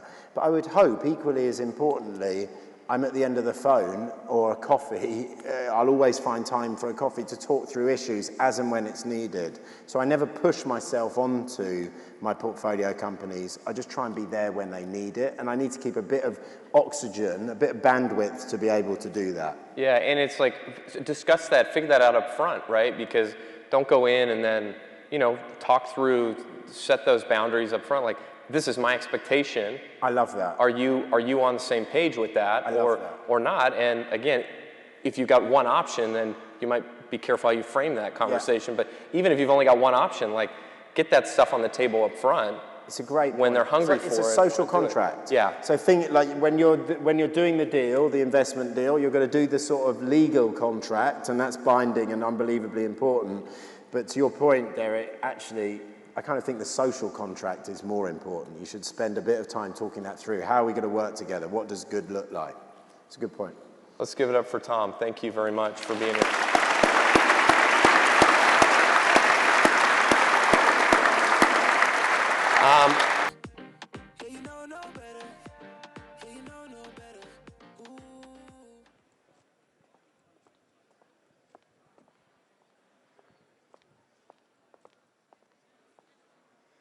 Okay. Okay, as people settle in, can hear the sound of networking happening, which is brilliant. The people on the stage are very critical, but in the startup grind mode, this is what gives the community life, is everybody interacting. With that being said, I have the great pleasure, the great privilege, and a little bit of nervousness in introducing two amazing women from right here in Britain. The entire presentation could just be recounting the tales of their lives, the accomplishments, the tragedies, the overcoming, and the generosity that they've shown to other people here in Britain and elsewhere. The two speakers, Lady Martha Lane Fox, who is a board member of Twitter and Marks & Spencer, but also a tireless advocate for digital inclusion in Britain and beyond. Also, Dame Stephanie Shirley, and I hope after she presents, you'll go home and you'll get the book and let it be and learn more about her history and about what she's done both in the business community, creating a great space for women in technology in Britain and beyond, as a pioneering technologist here, creating space for hundreds and thousands of women in her company that was started in the early 60s, back when we were playing with punch cards. She's gone on to be an advocate for autism-related causes, and I think these two women really exemplify the notion of the great and the good. You can do great and grand things, but ultimately at the end of the day, what good have you done and how have you opened yourself with compassion to others around you? So let's give a warm, warm welcome to these heroes of Britain.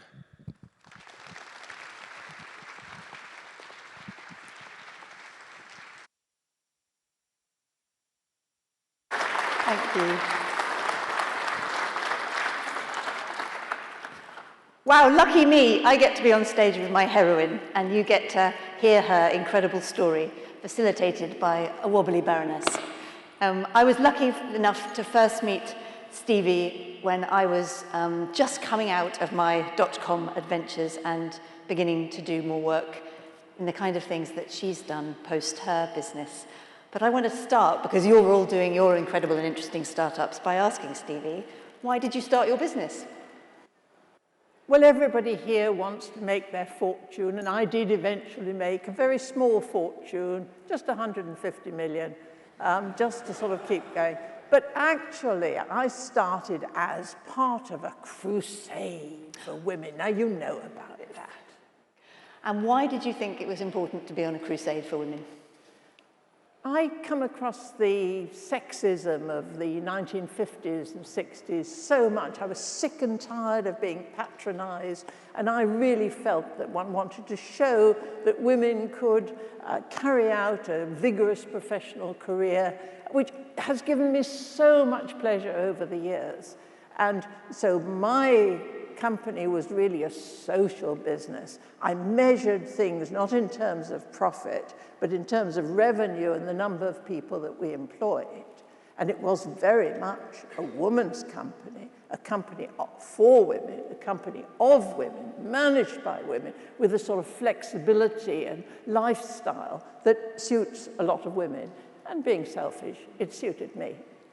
So tell the audience, in case they don't know, what you did and how you started it, because make it sound so easy, a company run by women, for women, working flexibly. But this was in the 1960s. Well, in retrospect, of course, it all gets glorified. In fact, it was a struggle. The only technology that we had was the simple telephone. And we literally used to ask job applicants, do you have access to a telephone? Unbelievable. It was a company that did tailor-made software. We started off with small jobs for small clients, and we finished up with large jobs with teams of about 300 people, entirely working from home originally, and then later on sort of balanced with home working. We did interesting things. The black box flight recorder for supersonic Concorde. The market was very much commercial work, which I wasn't terribly interested in, but I'm a scientist and I wanted very much to apply that. So I finished up a compromise. And I think a lot of business is compromise. Can't do this, well, I'll try that. And the compromise that I made in those days was to go for operational research work, which has things like stock control and lots of commercial push behind it, but nevertheless was sufficiently interesting intellectually so that I don't get bored. And I hate being bored. You know, every business, when you start, you know, when we started lastminute.com, we had to badger the airlines and the hotels to take two 25-year-olds seriously and give us any product to sell. But to be badgering people who were giving contracts for the black box for Concorde, not only that, but also to a group of women all working from home. How the hell did you do that? Well, we were patronized a great deal. I mean, I can remember a junior minister literally patting my bottom when I was trying to sell a major contract to a government department. And you have no idea, ladies, how easy I think your life is compared with the struggles that I had to be respected, to be allowed to get on with my business and develop the sort of environment that we now all enjoy. Yeah. But do you think that, what do you think the key things were that you got right? Do you think you were a really brilliant salesperson? Do you think you were just very, very good at the software? When you look back now, what were the key things you think the business really got right? Well, I thought I was very good on the software, but in fact, I was just very early in the game. And what really mattered was, could I sell? And I'd been going for some years before I really learned how to sell rather than show off how clever I was, because I used to be quite aggressive about, oh, that's not the way to do it. You know, come on, Martha, you let me show you. And of course, as a manager, you learn very slowly to love your clients, love your teams, and I had a wonderful few years really getting involved in the contracts and at the same time having to manage the business. And you find yourself cash flow, meeting the solicitors, having a query on the taxes, absolutely very different to how I expected, which would be very esoteric, getting on with the clever stuff. Yes. And do you think that now entrepreneurs have an easier time of it? Or do you think it's always the same being an entrepreneur in whatever age you're living? Do you think the environment has changed substantially over the last 50 years? I think the entrepreneurial process is the same for all of us, and it doesn't matter whether you have a small company or a large company, the problems and the joys are still the same. I mean, people remember me for my few successes, and I have set up now 4 social businesses, 1 commercial and 3 charitable. But the sheer excitement of setting something up has to be balanced with the hassle of keeping it going day after day, looking after the staff, looking after the cash flow. And that hasn't really changed. No, that doesn't change. Do you think you'd have started an internet business? Well, I founded the Oxford Internet Institute, which is concerned not with the technology, but I'm totally out of date these days. I notice you're still much more with it than I am. But, I'm an old lady. Concerned with the social, economic, legal, and ethical issues of the internet, which are the things that have always interested me. I like people, and I think that's a strategy that actually allows you to make some difference in the world. Just doing a little bit of technology is fine. Doing something strategic that really makes an impact on that network of networks, that's great. That's what I like to do. You also started a school. And I know you don't think that that's an entrepreneurial thing to do, but I think that's a pretty entrepreneurial thing to do, and you don't know anything about schools. Can you tell us how that came about and whether it was as hard as starting a business or whether there are similarities? Well, the same things come up. I mean, the school is now employs 600 people, it has a turnover of 20 million, and it is merely a school for learning disabled and autistic pupils, aged 5 to 19. And it was set up in much the same way as any business is set up. Some ideas, some planning, some finance, some getting in original contractors to find a location. We did a feasibility study. I do all the things that I've always done in business, but in a not-for-profit area. And this charity is now, well, I think it's probably what I will always be remembered for. I used to think it was my company, but after 45 years, that got acquired by someone. It changed its name twice, and people have almost forgotten how it started as freelance programmers. But the school, the charity, Prior's Court, I think we'll be there in 50 years' time. I'm enormously proud of it. Do you think we make too much of a distinction between social entrepreneurs and for-profit entrepreneurs? No, I think they're exactly the same, just the measures are slightly different. And do you think that, because one of the things that I find interesting is that you kind of rarely get a group of entrepreneurs in classic way who are social entrepreneurs. They always seem to be still such a big kind of division between... Well, maybe because we're still struggling so much to survive that we don't have time to sort of network in the same sort of way. Maybe that's it. I'm struggling to survive. Do you feel bleak about the state of the world, or do you feel optimistic? Well, I'm a glass half full person, and I do feel very worried about the state of the world.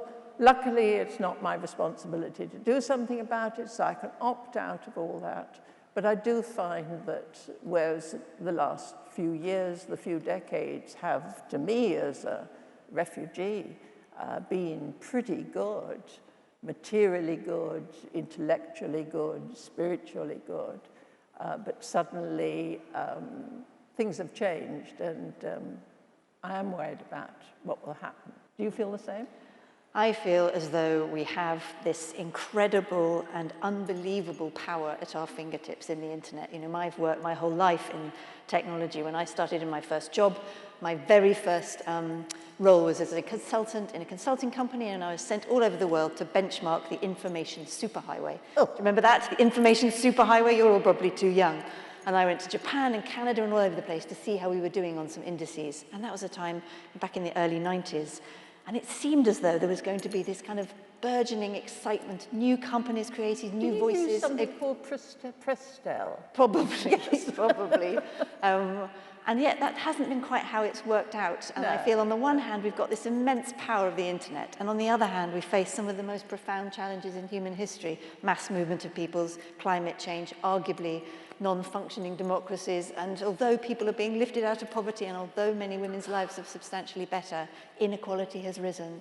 Those are the things that I find interesting and challenging. How is it that we have this technology on the one hand and yet we haven't deployed it to solve some of our greatest challenges? I mean, I always felt that technology would allow my generation to leapfrog the one in front so that we could actually equalize some of the things across the world and against time. And that just hasn't happened.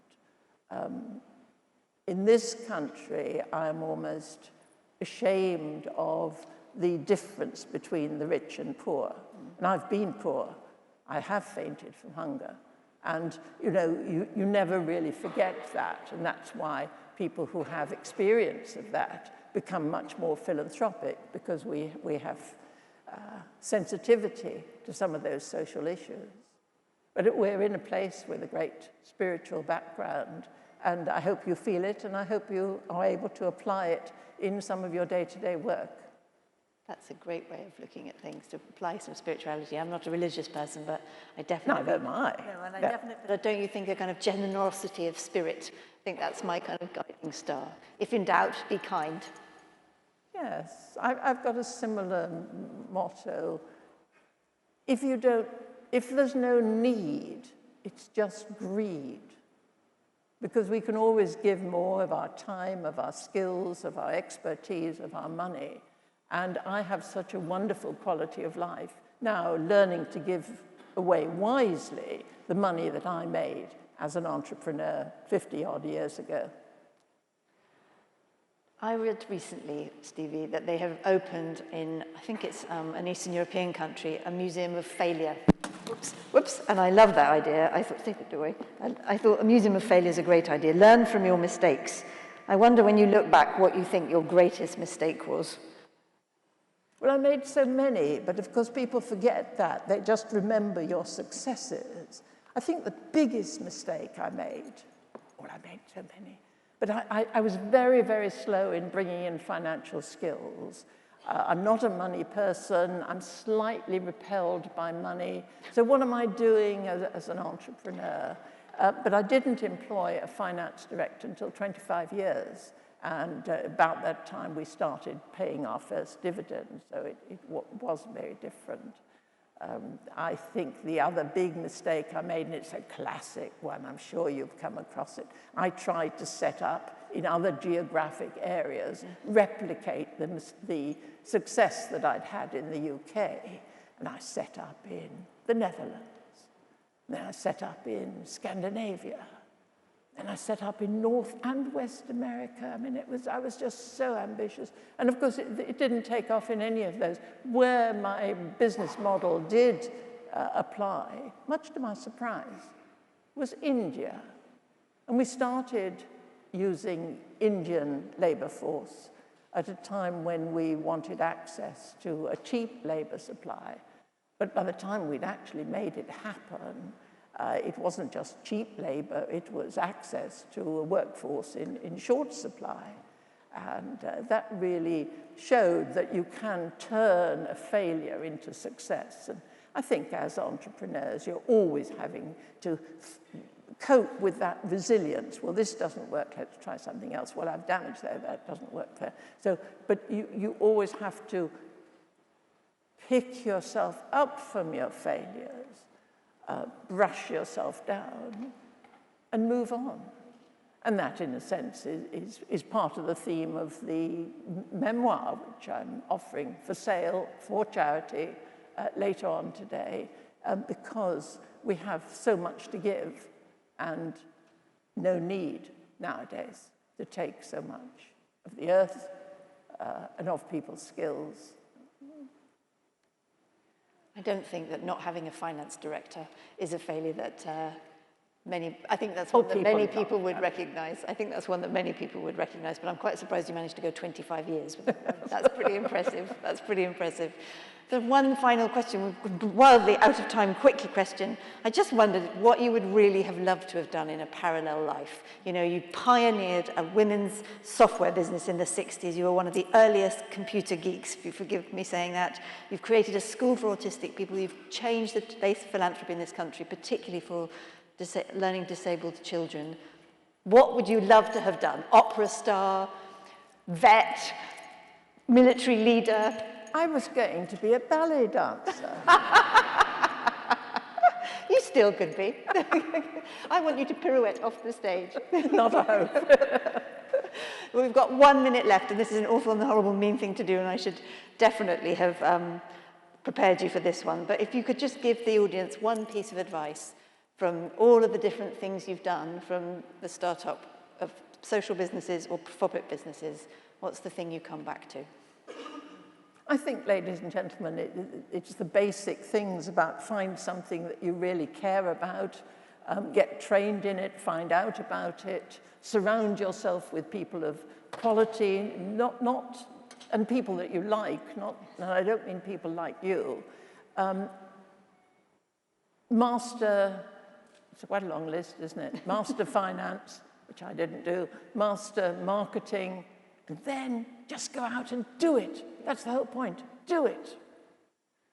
Well, I think we can all agree that if anyone can inspire you with that list, it's this incredible woman. I am sad that we weren't contemporaries, because I would definitely have applied for a job in your business, and I'm sure you would have turned me down. But I'm happy we're friends now, and thank you for your time. Let's give a round of applause for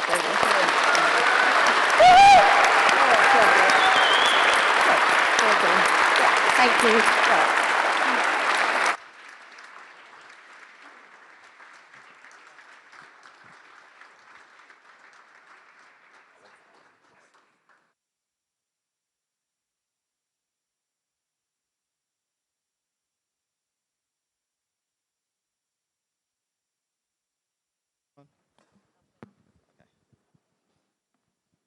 Hello. Okay, so what would a conference be without some startup pitches?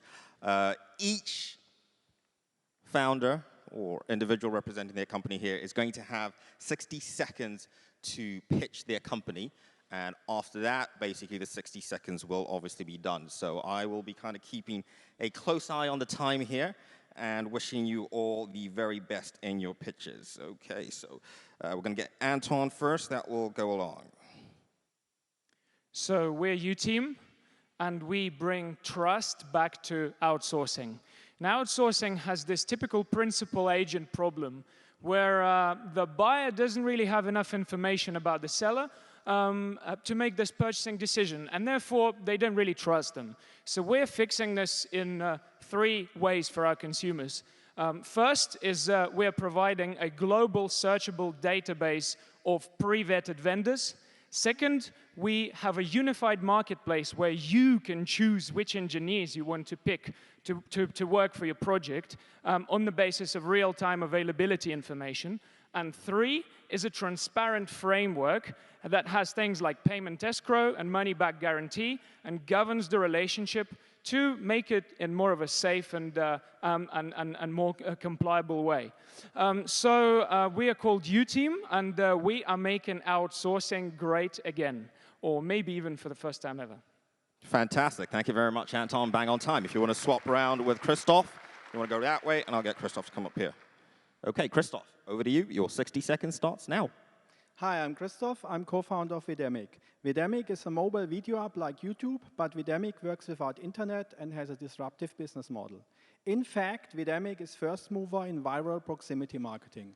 That is, people receive videos when walking by at a store or while attending an event, even if they have their phones in their pocket. So you guys here in the audience get the Google Venture panel on video to take home when Startup Grind has previously established a channel in Videmic. You will further distribute these videos by device-to-device communication when meeting others with matching hashtags. For example, at WeWork, other startups. So, with Videmic, mobile mobile users can watch videos anywhere offline and share them instantly from device to device without data usage. Mobile advertisers receive a considerable better return on investment due to proximity-based delivery and because people carry the videos on phone. Thank you. Perfect timing again. I mean, everyone's well rehearsed. Thank you very much, Christoph. Next up is Tom. Tom, your 60 seconds starts now. Hi guys, I'm Tom, CEO and founder of LateTrip.com. LateTrip exists to remove the barrier to spontaneous travel. Our website works by asking you how much you have to spend and when you want to go. And from that, our algorithm tells you all the destinations available to you. Currently, websites in the market such as Expedia and Booking.com expect you to come to them with your destination. We feel as a result, this has made the consumer their own travel agent and has led to the average journey being around 13 websites. We're aiming to condense that into one website.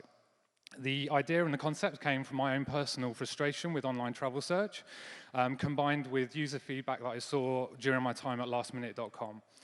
The under 35s market are increasingly looking to invest in new travel experiences, and our mission is to be the go-to place to discover a new destination.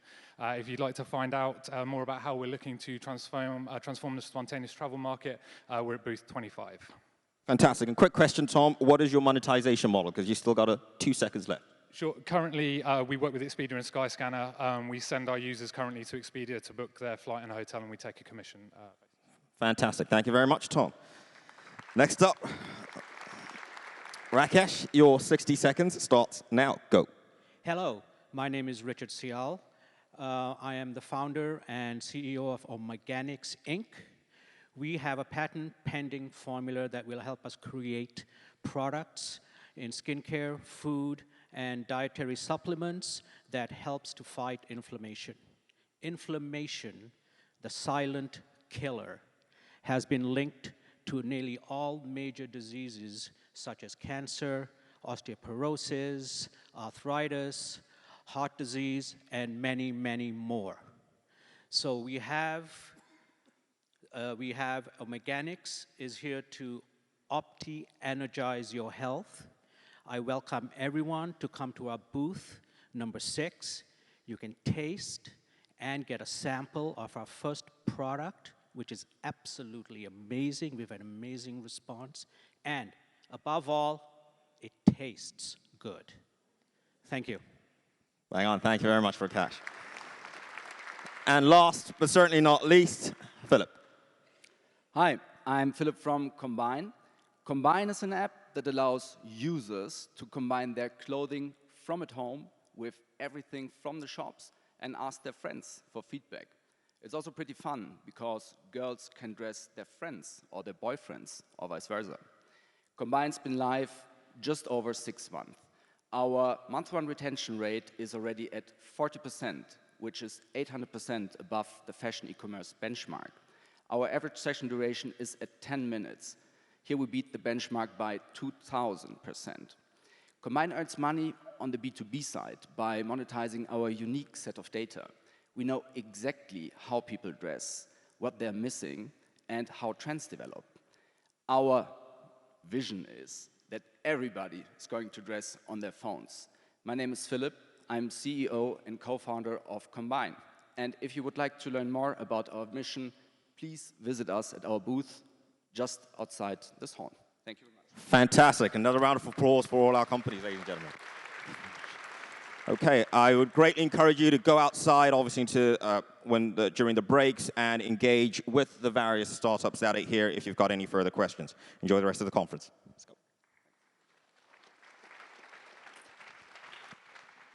Hello, hello. Good morning, everyone. I am Frank Haisa. I'm the chapter director of Startup Grind Ancona in Italy, and it's my pleasure to introduce you the next speaker, who is going to have a fireside chat about the emergence of UK tech. This guy is amazing. I'm surprisingly on this stage. Saul Klein is the founding partner of Local Globe. And his story is unbelievable.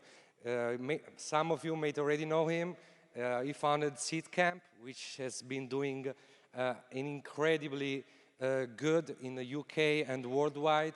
They founded this company in 2007, and back in those years, nobody knew what was about running an acceleration program. Also, he's a founding partner of the TAG, the accelerator group, and he's one of the main executive management team in the early days of Skype. So let me introduce you to big applause to Saul Klein.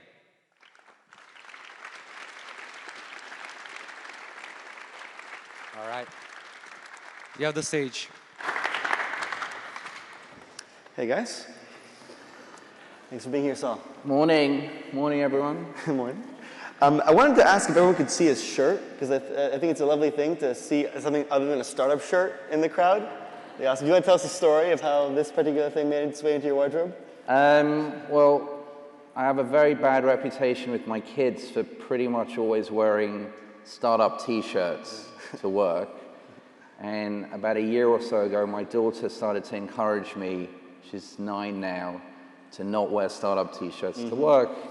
And so, you know, I went out on a limb and bought a non-startup t-shirt. So it's a good choice. Convey strength, you know. Yeah. But it's funny that in the family already at age 9, there's already strong opinions about startups.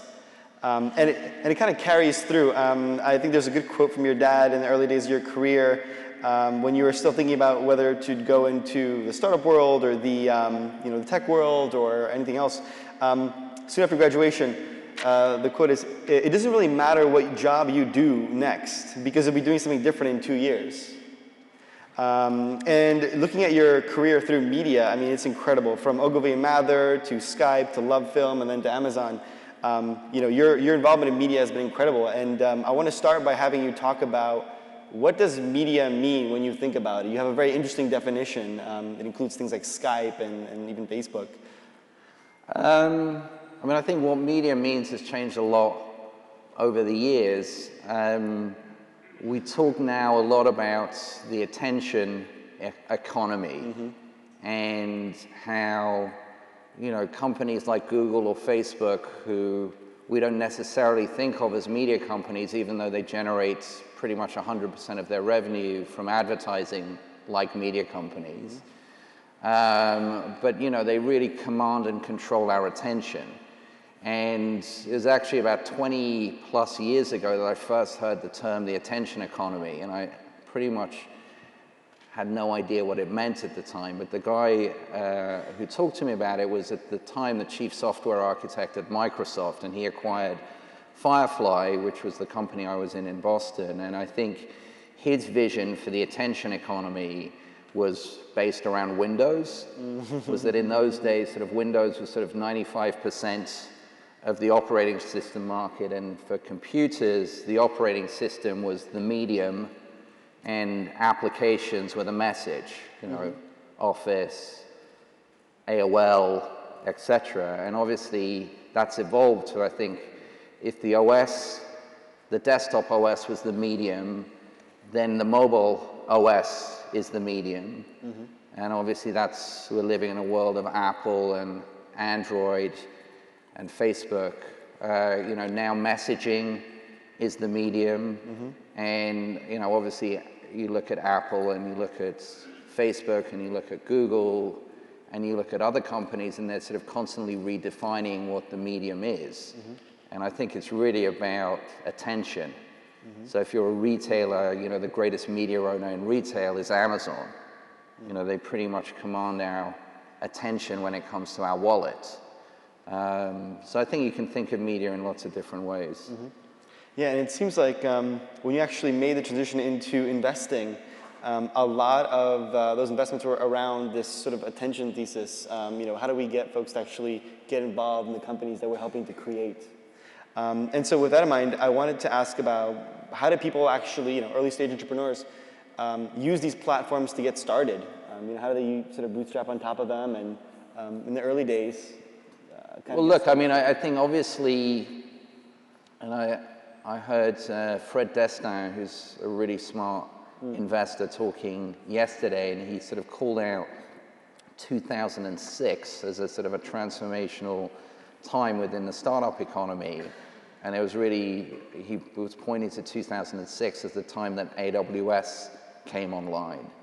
And I think, you know, these platforms, whether they're on the sort of the infrastructure side, you know, and obviously now AWS has heavy competition from Azure, from Google Cloud, and from several others.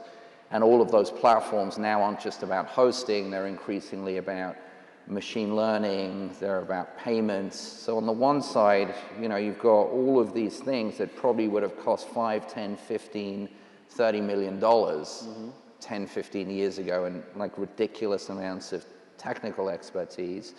And then on the other hand, distribution-wise, you've obviously got app stores that are available to, you know, 3 billion plus people today and going to 5 billion in 2020. So I think if you're a startup, you know, both on the cost side of infrastructure and operations, and obviously on the distribution side as well, you know, it's just sort of an unprecedented time to make something that people want. Yeah, yeah. And with all that being said, you know, there's a lot more startups being created, right? And it seems like that's kind of where Local Globe comes in. You've been doing some incredible investments, both in the UK and outside. And I want to talk about that from, firstly, where is Local Globe involved? I think some of the people in the crowd are thinking they might be outside of your batting range, but you're actually in a lot of countries, like Israel, for example. And then we can talk about some of those companies, what they're up to. Yeah, I mean, I think, you know, as the number of startups has increased and the opportunities for those startups has increased, obviously, you know, there's supply and there's demand. And, you know, the ecosystem of investing has evolved pretty radically, even in the last 10 years, to meet the needs of founders. You know, starting at the level of accelerators, and, you know, obviously 10 years ago with Reshma, I helped to start Seed Camp, but, you know, there's obviously the sort of the most famous model here is Y Combinator. You've got Techstars, you've got 500 startups. I think there are about 100 accelerators in London now.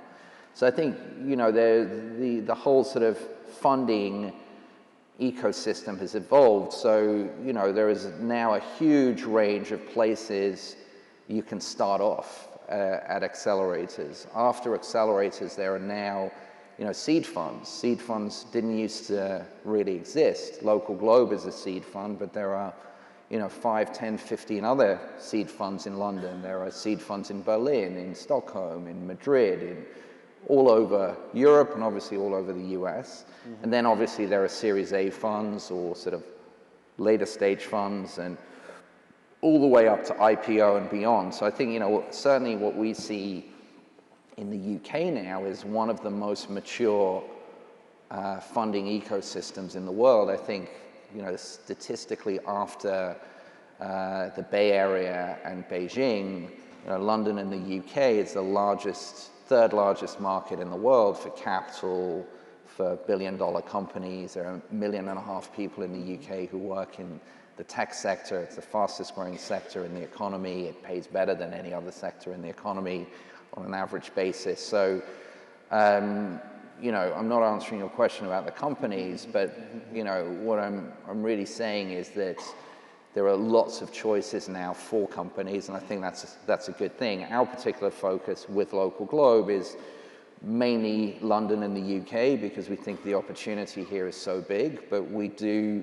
selectively co-invest in other geographies where we know the founders or we know investors, and we've done that in Madrid, in Barcelona, in Berlin, in Tel Aviv, in New York, in SF, but the core of our investments are in and around London. We've got a few in Edinburgh, one in Glasgow, and, you know, we really actually believe that the UK in the next 10 to 15 years will have at least 2, maybe 3 world-class ecosystems, so not just London. Great. And for all the companies actually being started here, you know, this is a fairly early stage audience, and it's a fairly international audience. So I'm wondering, you know, for folks who are thinking about starting their first business in London, where should they start? What should they do to get involved and get the gears turning so that by the time they talk to you, you're interested? I think there are lots of, like I said, lots of different ways to plug into the ecosystem. I think accelerators are a great place to plug in if you've got a company. In London as well, we have Entrepreneur First, EF, which is a great place to plug in if you're a founder. Actually, along with two other folks, I've just co-founded business Zinc, which is targeted at founders, so at the EF level, not just at the company level, like Seed Camp. So I think, you know, there's literally a choice of 50 to 100 of those that you can plug into. All of them are well networked into investors, mentors, etc. If your company is more developed, you know, obviously there are seed investors who are sort of investing in rounds of $1 million to $2 million.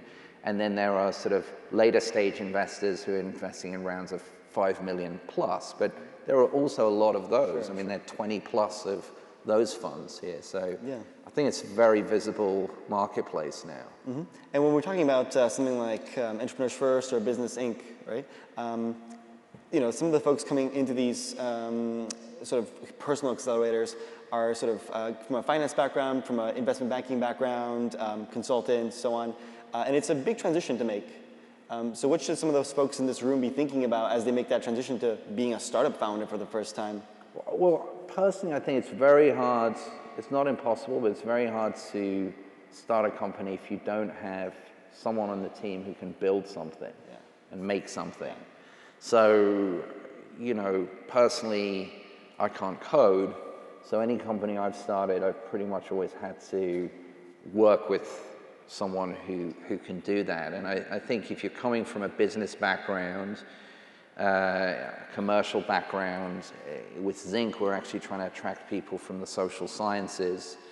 You know, you really need to pair yourself with technical co-founder, and it's one of the things that we hope to do within Zinc is to match people from different backgrounds to try and get the right blend of talent that you need, I think, in a winning team. I mean, a winning team does not look the same as one another. It has diverse skills, and you know, I think there is a huge developer community in London, and in the UK there's a huge product management community now. People who've worked successfully at really great product companies that have come out of London, like, you know, Deliveroo or Funding Circle or TransferWise or Zoopla, never mind Google and Facebook, etc. So I think, you know, there's a really big talent pool here now, and you know, it's, you know, you got to take the time to find the right co-founders, but you know, there's definitely a much broader mix of people now than there ever were. Yeah. And with London heating up, it's a place that has, you know, certain advantages and certain disadvantages, right? I wonder if you could introduce some of the folks in the room who are, you know, maybe thinking about starting their first business, about what they should be expecting about starting a business in London. What's the strength here, and where are they going to start? I think the biggest strength of London, other than, you know, the ecosystem of sort of access to capital, access to mentors, is really sort of access to customers. And I think the first thing that you want to be doing when you're starting a company, whether you're a consumer business or whether you're an enterprise business, is testing your product out with real customers, even if they're not paying. So on the consumer side, London is the biggest English-speaking market in the world. So, you know, whether you're a huge tech company like Google or Facebook or Apple or Uber, you know, London is a multi-billion-dollar market. Not the UK, just London. So any consumer business you can test in London, in any sector. And on the enterprise side, I think one of the things London has uniquely is that if you're an enterprise company, maybe you want to sell to law firms, maybe you want to sell to retailers, maybe you want to sell to water companies, maybe you want to sell to pharmaceutical companies, maybe you want to sell to governments, finance, media. It's all in one city. In the US, if you want to go to finance, you go to New York. If you want to do entertainment, you've got to do New York and LA. If you want to do tech, you've got to do San Francisco. If you want to do government, you've got to do DC. So in London, you can actually do all of that in one city. So, you know, we think the customer advantage in London, especially at the very early stage, is really valuable over and above the access to talent and capital and mentorship. And when it comes to London as a talent hub, we're also seeing a huge increase in immigration, really talented immigration. There's sort of the T1 exceptional talent visas that are exploding in popularity, huge 5-year rise. And how's that affecting the scene here? Are you seeing your investments rather, being made into not locals, but rather immigrants? Or are you seeing more maybe London teams being staffed by immigrant talent? Look, I think one of the strengths of any successful global ecosystem is diversity, and obviously, Silicon Valley is famously, I think, 50% non-US born. 51, I think. And I think obviously up until Brexit, that's been a real strength of London. We have to see what happens post-Brexit, but I think the government has made it very clear, and all parties have made it very clear that they understand that exceptional talent, that scale-up talent is really important to this economy now, and tech is strategic to economies, and hopefully, regardless of government and regardless of the situation with Brexit, people are economically rational, and they understand that the best companies get built by diverse teams. But at the same time, we have an incredible talent pool to tap into in the UK. We've got some of the best universities in the world. UCL and Cambridge in particular have spawned some of the most interesting AI companies, least of all DeepMind, SwiftKey. I think John is talking on another stage at the same time now. I think every country has to both develop its homegrown talents and be open to the best talents from the outside, and hopefully we can strike the right balance. Yeah, and I'm glad you mentioned Brexit. It is something I want to think about. How is that, in your thinking, going to affect the companies that are being created here and invested in here, and maybe don't get created here? I honestly don't think it makes any difference. And most sort of macro social things don't make a near-term difference to startups. For anyone in this room who's done a startup, and I've done a few myself, the things that kill you aren't monetary policy or socioeconomics. It's like arguing with your founder or not figuring out who your customer is, or, it's like normal stuff. Right. Yeah. And I think we can all get a little bit too excited about sort of the macro stuff, and startups are really micro. I mean, it's literally, what am I going to do today? What am I going to ship next week? Are my customers happy? What am I learning about my product that I need to change? What should my sales strategy be? Who's my next hire going to be? Why can't I run my team meetings more effectively? I mean, it's stuff like that. Those are really important points, I think, and things that I think folks in the room, as they start their first businesses, might struggle with. So are there any of those things that you've just listed that you notice happens a lot with maybe London-based companies? I don't think they're exclusive to London-based companies. I mean, I think all of those things and probably 100 more, the things that everyone in this room who's ever done a startup faces every day. And I think, it's the one thing that we really try and do with the companies that we work with is try to give them as much opportunity to focus on the things that really make a difference, like their team, their products, and their customers, and be as focused as you can on that, and have the capital that you need to focus on that, and the time that you need to focus on that, and the support that you need to focus on that, because getting those things right, your team, your product, your customers, those are the things that will make or break your business, not Brexit or immigration policy or like what the price of Bitcoin is or all of that stuff. So let's say that they're getting most of these things right, and they're focusing on their product, they've got good customers, their sales on track. How should they be positioning themselves to you when it's time to raise that first seed round? Well, I mean, again, I guess we sort of look at 3 or 4 different sources traditionally. I mean, we spend a lot of time with some of the accelerators. We spend a lot of time with EF. We spend a lot of time with Seed Camp. We've invested in companies that are Techstars, Wyra, in more vertical sectors like cybersecurity. There's Cylon, for example. So, you know, our team spends time with the accelerator programs that we consider to be, you know, consistently producing really interesting companies. That's probably about a third of our deal flow. I'd say another third is from funds that are much bigger than us, who see companies that they think are really interesting, but they're too early for them, and they sort of point them to us. You know, like the Indexes, the Accels, the Atomicos, the Baldertons, the USVs of this world.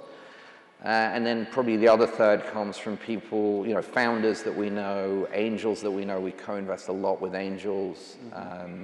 So I think, you know, there's no kind of secret sauce there. It's just sort of staying on top of those different networks and, you know, trying to pay attention to the interesting things that other people who you know, whose judgment you trust, are finding interesting.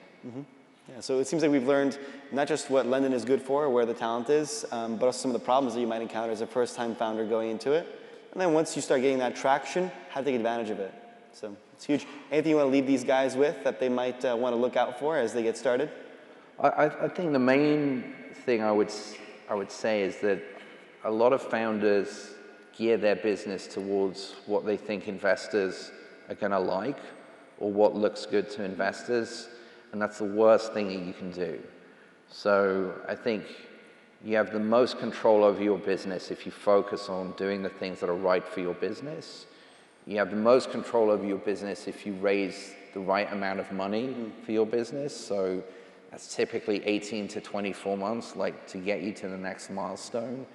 And if you can put yourself in a position where you're on top of your team, where you're on top of your product, where you're on top of your customers, there is no shortage of capital out there, not just in London, but internationally now, that is looking for those types of companies. I think you want to put yourself in a position, it's difficult, I know it's difficult, but where you're in control of the process and you're not letting investors dictate the process to you. Great. Thank you so much for that. Give us all a hand of applause.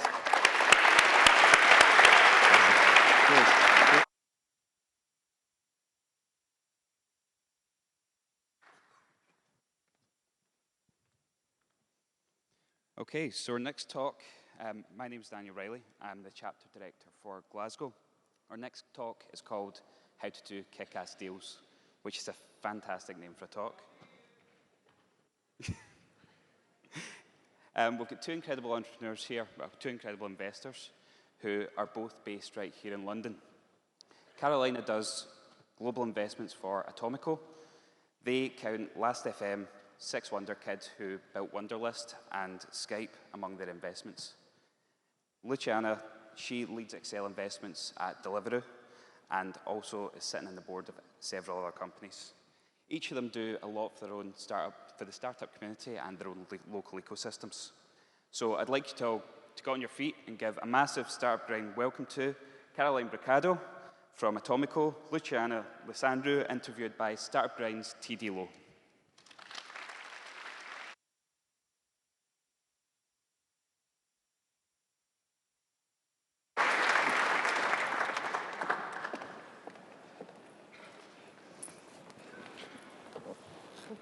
Well, hello, everyone. Are you guys happy to be here? Yes. Wait, that wasn't exciting enough. Are you happy to be here? All right, that's what I'm saying. All right, all right. So, you know, obviously, we just got an amazing introduction of both Luciana and Carolina. Of course, you know, we could always say, tell me where you grew up, or, you know, that sort of thing. But I thought the topic of this talk was so interesting. And, you know, before I dive into that, Mom, if you're watching, I apologize. I don't regularly use profanity. But doing kick-ass deals, that's what this is all about. So I'd like to start out by getting each of you to define what you think a kick-ass deal really is. So why don't we start with you? Okay, perfect. Hi, everyone. I think a kick-ass deal, and I think it's a lot of the reason we do what we do, is finding entrepreneurs and finding a company that's solving something that's transforming people's lives. And I think that's what we really look for. And I think everything else flows from there, right? You change people's lives, you add value, you create a really powerful business, which, therefore, obviously makes investors happy. And I think it's just stems from, technology, which is where we sit, making, that difference and making things happen. Amazing. What about you? Yeah, no, similar to your point, I think for me doing a kick-ass deal is investing in a kick-ass entrepreneur. Obviously, I think all the entrepreneurs I invested in so far are kick-ass. And I think if I had to choose one thing to include in this definition is, and I talk about this a lot, is being relentless. Because, success is never easy, it's never smooth, it's never a straight line to the top, it's always ups and downs. And having a team and an entrepreneur who gets up every morning and is ready to fight again, although, today things might not be great, the numbers might not be great, whatever it is, there may be a challenge, just continuing being relentless and being a fighter. So would you say that trait of being relentless is maybe the most important as being an entrepreneur, or do you think that it's among maybe 2 or 3 other really good traits? I think, obviously it's so much about the full picture and the full package, obviously. But if I had to pinpoint one thing that you really need, this is definitely the one, I would say. It's the go-to. What about you, Carolina? Yeah, I agree with that. I think, people often read the news, they read TechCrunch, and they see exits, and I think that, a startup's trajectory is like this, but it's like this, right?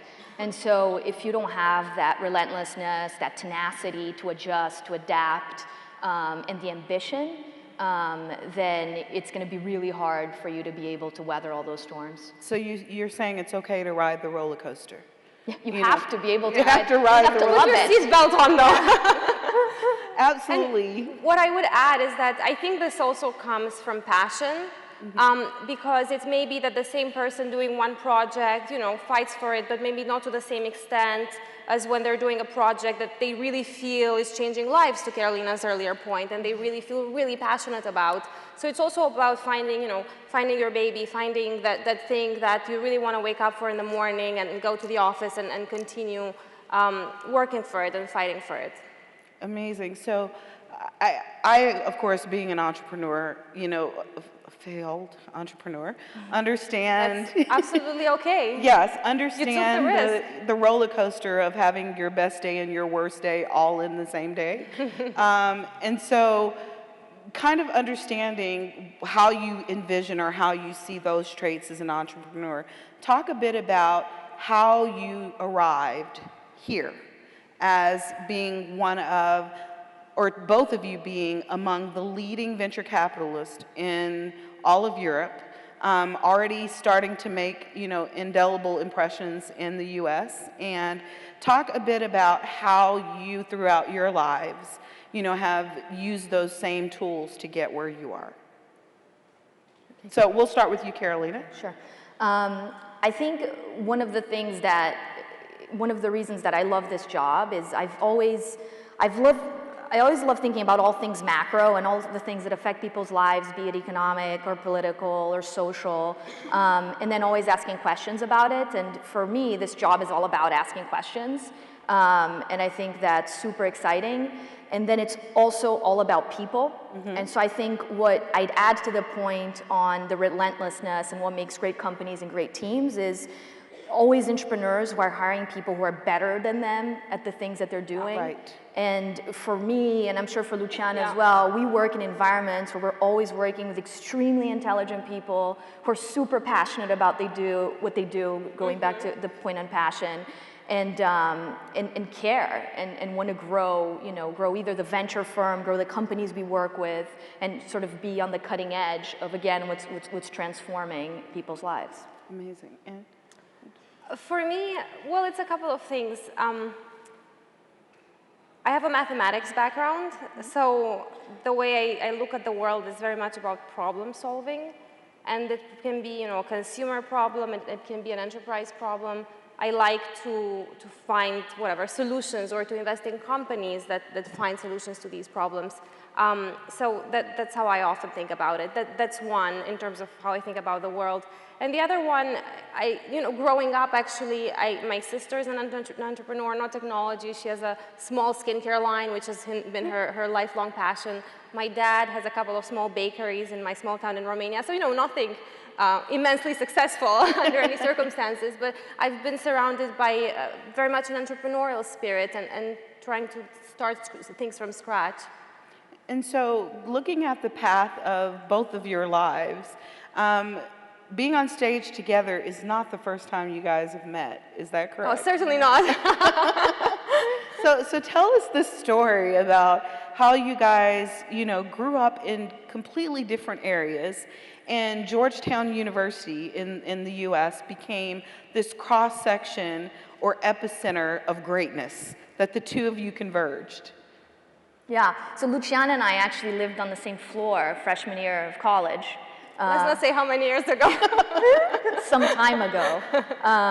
And we met because we were part of this program too coming in. We were both international students. I was coming from Brazil, Luciana was coming from Romania. We've been really good friends ever since. After graduating college, we both moved to New York. We were both working in banking. We'd often meet at like 2 a.m. for a glass of wine after finishing work and chatting about the day. We've been really good friends ever since. Had a lot of stamina back then, I guess, at 23. And so literally within a month of each other, you guys both became partners. Is that correct? Yes. Right. Yes. And so I think that it's really astonishing that paths that seem so separate converge and come together. And I think that's sort of what you were talking about with team building. And even though the two of you, don't work together, I think that there was something that you identified in each other. So talk to us a bit about how teams and entrepreneurs should identify those traits that you identified in each other that, has kind of carried you through a course of success. And what are some of the things that, entrepreneurs can do to really be able to identify those traits, bring them in their circle, and, form those lasting relationships that create greatness? So, Luciana, we'll start with you. I think Carolina was spot on when you say, hey, try to hire people who are even better than you. And, better than you may mean that there is one certain area that they're better than you. Maybe you have a very product-driven CEO, and therefore they should certainly be keen to bring someone in that's focused on the go-to-market part. I don't know, I'm making things up, but trying to hire people that are better than you, at least in certain areas, I think is actually quality that I love to see, and is a quality that I really like to see. And then I think if you look at the main challenge of every startup I work with is actually hiring, and it's not only identifying the talent and going after the talent and then retaining the talent. And I can think of examples of CEOs where they identified a particular person they liked. In this case, it was a CTO. And I think they probably, courted them for 6 months. They did everything they could. They had every single board member call them, go for drinks with them, go for coffees with them. So again, it goes back to being relentless. When you find someone you really like and when you find someone who's going to be transformative to your business, just do not take no for an answer. And what about you, Carolina? Yeah, I think that's right. And I think the other thing is learning from each other as well. And so when you always, it goes back to the point of diversity, which I keep harping on, but different people come at things from different points of view. So the fact that we come from very different backgrounds and that makes teams better. It makes teams think about things better. And also always being a connector and connecting people. And so it was actually Luciana who initially connected me to someone at Atomico. And so in a way, Luciana is a big reason why I am where I am. And so it's that generosity, it's paying it forward. It's one of the things that we've seen work really well now is founders, shadowing founders, or having a mentor and mentee program. Yes. So we have, someone in our portfolio that was just working with Daniel Lack, and they were shadowing each other. And so entrepreneurs who have been there going back. So I think there's a lot of that. When people like people and people admire talent, I think they converge and do this naturally. Yeah. But being deliberate about it helps everything move faster. And if I may add to this, and this is a piece of advice for every founder in here who took on money from a venture capitalist or even from a connected angel, just try to leverage them as much as you can. So, for example, we invested in a company recently, and the CTO said, hey, I actually work in a town that's not a very tech-heavy town, so I'm not surrounded by as much success as I would like to be surrounded by. Please help me out. So we're organizing a few days for the CTO to spend time with some of our top portfolio companies, and not just go for lunch, actually go in the team, spend a few hours there, see how the teams are organized, see how these teams work, and just learn from the best in our portfolio at least. And I think just if I can leave you with one piece of advice is just ask for help and leverage your investors as much as you can. And I would say that people are super open. Right. Because we recently had a similar example where we connected one of our CTOs from Brazil. The company's expanding into Europe, and then he wanted to talk to European product people and CTOs.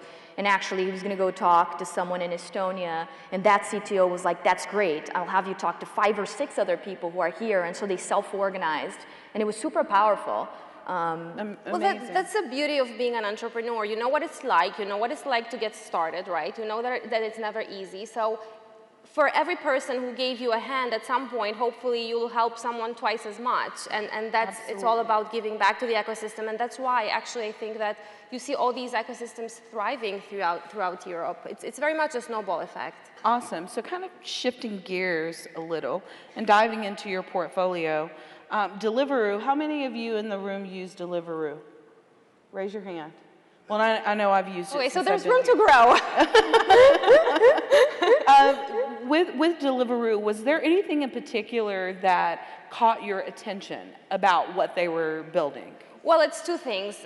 First of all, I was a consumer. I was lucky enough to be one of the first consumers because they launched in my neighborhood first, actually. So I started using the product, and I thought, wow, this is amazing. I can get really delicious food at home in like 25, 30 minutes, which I hadn't had access to before. So I was like, okay, first of all, it's a great product. And then second of all, to be honest, in this case, it was so much about the founder. Well, like in most cases, as I said. I spent a lot of time with Will, and my firm spent a lot of time with Will before investing, and he is relentless. Yeah, those 2 things combined for us made it a no-brainer at the time to invest. And so, looking kind of piggybacking on what Luciana just said about, understanding what Deliveroo has done to gain her attention, what in particular do you think gives the entrepreneur the leg up with you to gain your attention? Yeah, so I think, just to add, because Luciana mentioned the entrepreneur, which I think is first and foremost at the stage we invest, at Series A especially.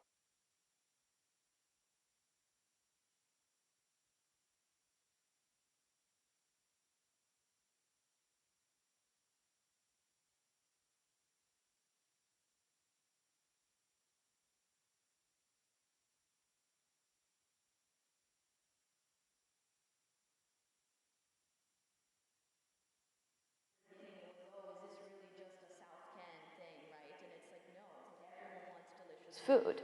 And so I think it's being product obsessed, making sure the experience is amazing, and then having a great team is a key to success. So you wouldn't say necessarily that like maybe showing up to your office dressed like a superhero, or camping outside, or doing direct targeted marketing at your Facebook account isn't you wouldn't say that's necessarily the best way to go to gain your attention. Look, I always accept free food if Deliveroo and everyone wants to send me some.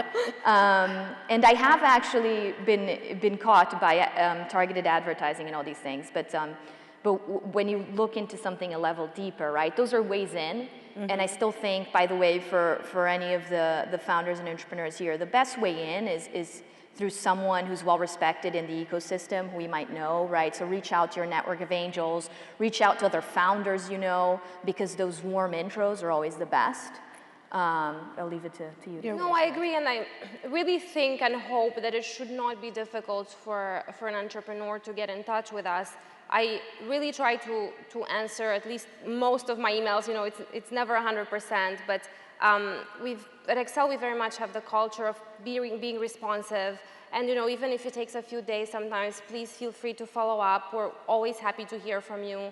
I respond to LinkedIn messages, so I really hope at least that it should not be difficult for entrepreneurs to get in touch with us and with other venture capital funds. And so, you know, as we're starting to round out the talk, I thought that this, you know, given the things that have happened in the last week here in the UK, and as well as, you know, the wave around the world, what would you say that this current wave of populism, you know, do you feel it has an effect on how entrepreneurs should view either seeking funding, or does it have an impact at all on, from a venture capital perspective, on the types of deals that are done?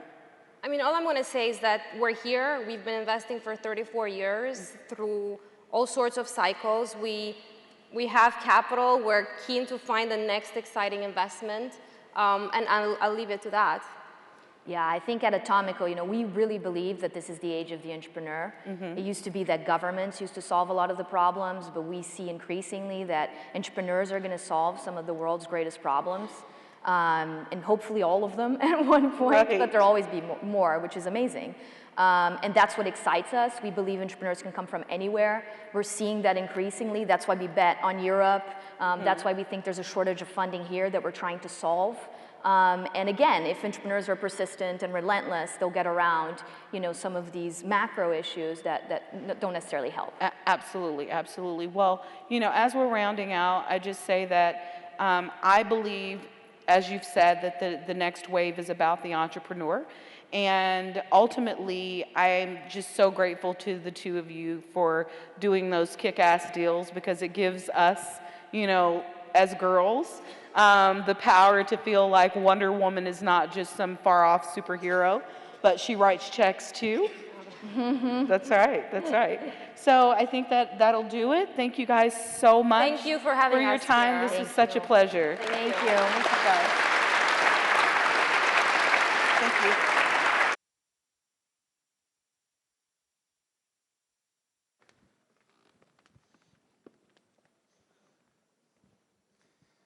Okay, so this time you're actually going to be able to hear me.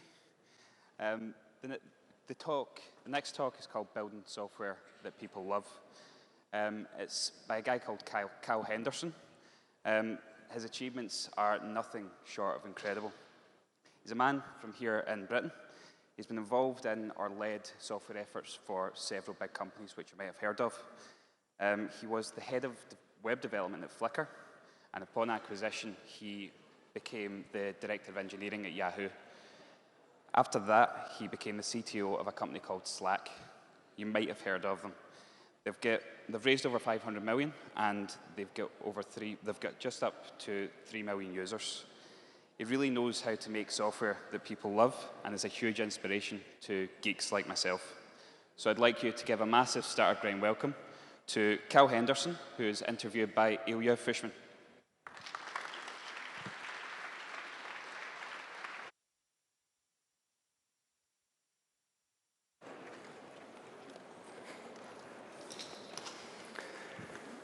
All right. Hi, everyone. I'm Ilya Fushman, a partner at Index Ventures, based in San Francisco. At Index, we work with amazing entrepreneurs to turn bold ideas into global businesses. And one of the companies that we've had the pleasure to work with is Slack. So how many of you have heard of Slack? Raise your hands. How many of you are using Slack? So that's a pretty good testament to the fact that Slack has really a rocket ship and has had amazing traction and growth in really just under 4 years, becoming an essential messaging platform for businesses and an amazing company to work with. And it's my distinct pleasure to welcome Kyle Henderson, the co-founder and chief technology officer of Slack, to the stage today. Cal is not just the co-founder and CTO of Slack, he's also a world-renowned expert in technology. He's written a book, an O'Reilly book, about building scalable websites. He's a speaker, and before Slack, led technical development at Flickr. So twice unsuccessful at building games, but twice successful at building amazing products. So please welcome Cal to the stage. Hi, it's great to be here. Thanks, Ilya. So Cal, I think first it'd be great to just hear an update on Slack. Where are you guys? Yeah, so it's really been an exciting journey the last few years. We're seeing some crazy growth. I mean, we have more than 5 million people using Slack every day now. The company's continuing to grow. We have more than $150 million in subscription annual recurring revenue. It's just kind of crazy. That's awesome. And it took you only 3.5 years to get to that. What do you think makes Slack so special, and how have you approached building the product? I think that it's a kind of a combination of things, but really, so the history of Slack and where we came from is that we're now twice failed video game developers. And we at the time, didn't really know anything about enterprise software. And I think that coming at building a product from a consumer point of view with consumer sensibilities has been really what has led to the kind of trajectory that Slack is on. You know, we're building a product first and foremost for the people that are using it. So, you know, having great kind of empathy in our product design and thinking about the customer experience first has been hugely beneficial for us. And it's not just small companies. I think it'd be interesting to hear kind of just about the range of companies that are using Slack, and how do you even get into those companies? Yeah, when we first started building the product, we thought that we as a team like working together this way, and we couldn't imagine working together in a different way. And so we thought maybe other companies like ours would, and we thought that a product like Slack would work great for, we originally said, teams of 3 to 100 people. And we didn't really, you know, the way in which you work in a small company is pretty different to the way in which groups work in very large companies. But what we've seen over the last few years is that large companies are always made up of small teams. The people that you work with every day, that you communicate with on a constant basis, are small teams in themselves. So the way that we've seen adoption within larger organizations is that some team will adopt the tool because they think it will be useful for the way they work, and it helps them, it increases their productivity, it increases the bandwidth of their communication, and their collaboration gets better, and so it starts to spread within those organizations. This whole kind of consumerization of IT in the enterprise is, you know, driving a lot of Slack's growth. That's great. So you clearly have a British accent, but what brings you to London?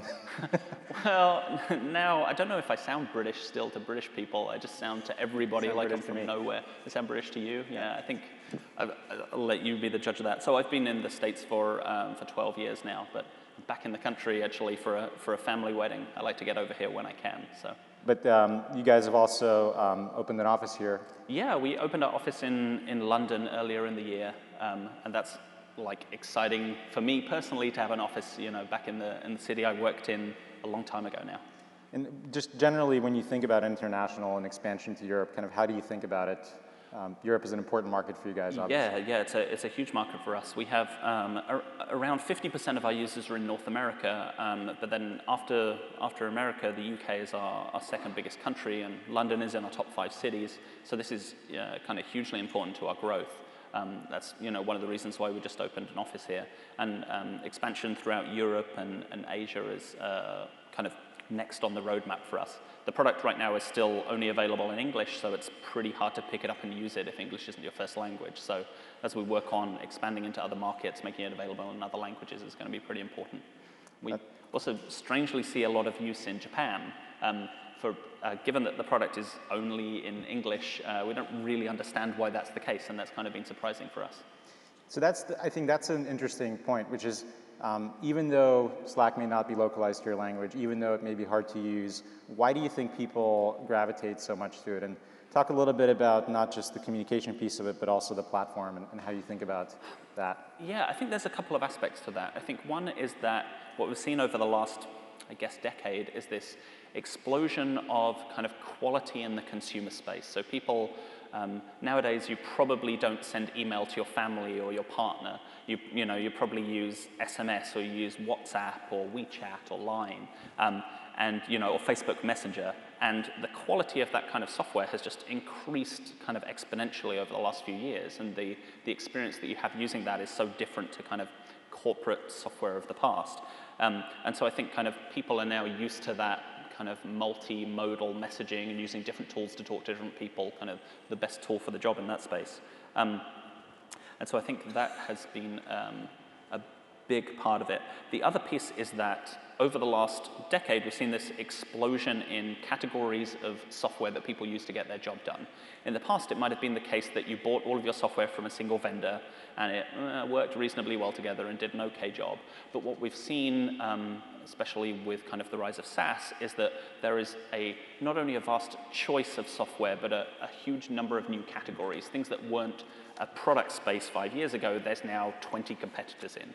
And any kind of modern business of information workers is using tens or even hundreds of different tools across an organization to get a job done. Now, whilst that on a kind of individual piece of software basis, each of those has been getting better and better, they have been working together less and less as we've had this kind of explosion of software. And I think communications, and Slack in particular, is a good place to start to tie those tools together.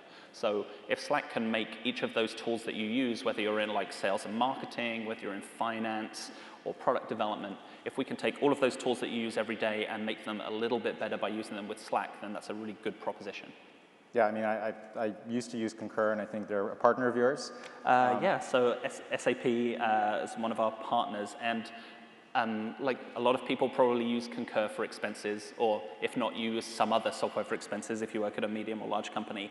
And the experience of like filing your expenses is not one that fills anybody with joy, presumably, unless maybe you work in finance. And you use that tool because you have to, and it provides that service for your company, but every time you need to go use it, you have to remember how to log into it, and remember how to use it, and it'll be arcane and presumably not built for humans. Now, if we can bring that experience of like filing an expense report inside Slack, you're still getting the power of the tool that you're using in the background, but we're putting a kind of common interface on it so that you don't have to leave the workflow of what you're doing to kind of dip into these other tools that you use a little bit. I'm pretty sure I reset my Concur password every time I tried to access Concur. I believe that's part of the login flow, yeah. Hopefully you'll help with that. And just so Concur, I mean Salesforce, some of these applications are pretty large partners, but you also have a very rich ecosystem of small apps. Can you talk a little bit about that? Yeah, I think that's hugely important, because obviously while the kind of the giants of the world, like your SAP and your Google and Salesforce are important applications that a lot of people use, kind of the long tail of software is just increasingly growing in size. There are more and more niche tools for people's particular roles that they're using. And so we want to also make all of those things work really well with Slack. And I think the kind of key to that has been having an open platform on which people can go and build those integrations themselves. So allowing, the third-party developer of some small service to integrate with Slack, and that's useful for them. It makes their tool more powerful, and it's obviously useful for us. Well, as investors, we've seen a number of platform companies being built on Slack and actually getting massive distribution, which has been really exciting. I think that's something that we can give to smaller kind of SaaS vendors, is provide a distribution point as well. And you guys also have a fund to help. Yeah, the Slack fund, about which I can remember nothing, but we have some kind of fund in which we've been investing in Slack-related companies. People building on top of the platform, whether that's a business built entirely on Slack or that has a strong Slack integration. That's great. Yeah. So turning now to a little bit of sort of the data and maybe kind of the forward vision for Slack. There's lots of talk about intelligence, machine learning, AI, whether it's in the consumer side or the business side. How are you guys thinking about all the data that's kind of funneling through Slack and building amazing experiences with that? Yeah, I think it is a really interesting time for artificial intelligence and machine learning, and I think we are going to see a lot of things that don't make sense over the next few years. It's an amazing technology demo to be able to chat to Pepsi bot on Facebook, but I don't think that's the future of commerce. But I think that as we start to, some of this technology matures, and it's going to happen really fast. We've just kind of hit a cliff in terms of like capabilities that we'll start to see machine learning applied to really useful things inside the business sphere. So if that is, in terms of Slack, that is that we have this archive of kind of knowledge about your business that grows over time. And one of the ways in which we can hope to add value over time is to make that archive more useful. So you can search it and you can browse it and you can go back and see, discussions that have been had and decisions that have been made and understand, how kind of work happens at your organization.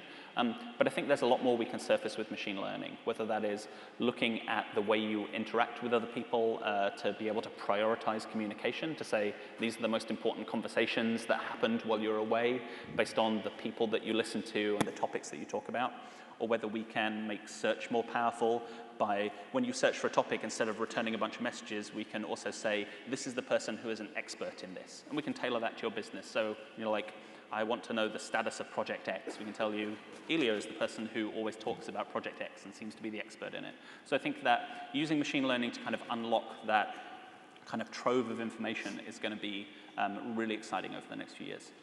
That's really cool. You've made a pretty exciting personal journey over time. I'd love to hear more about that.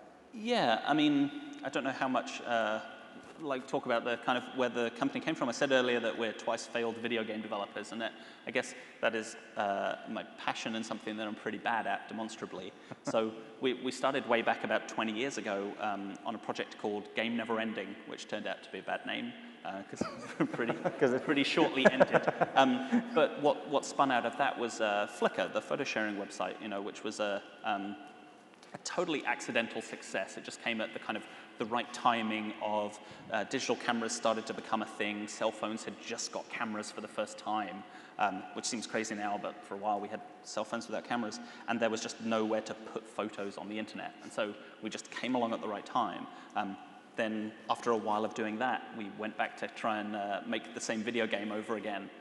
Second time around, we had everything going for us. We had funding. It was kind of in the era of the rise of Zynga, and people were starting playing games on computers.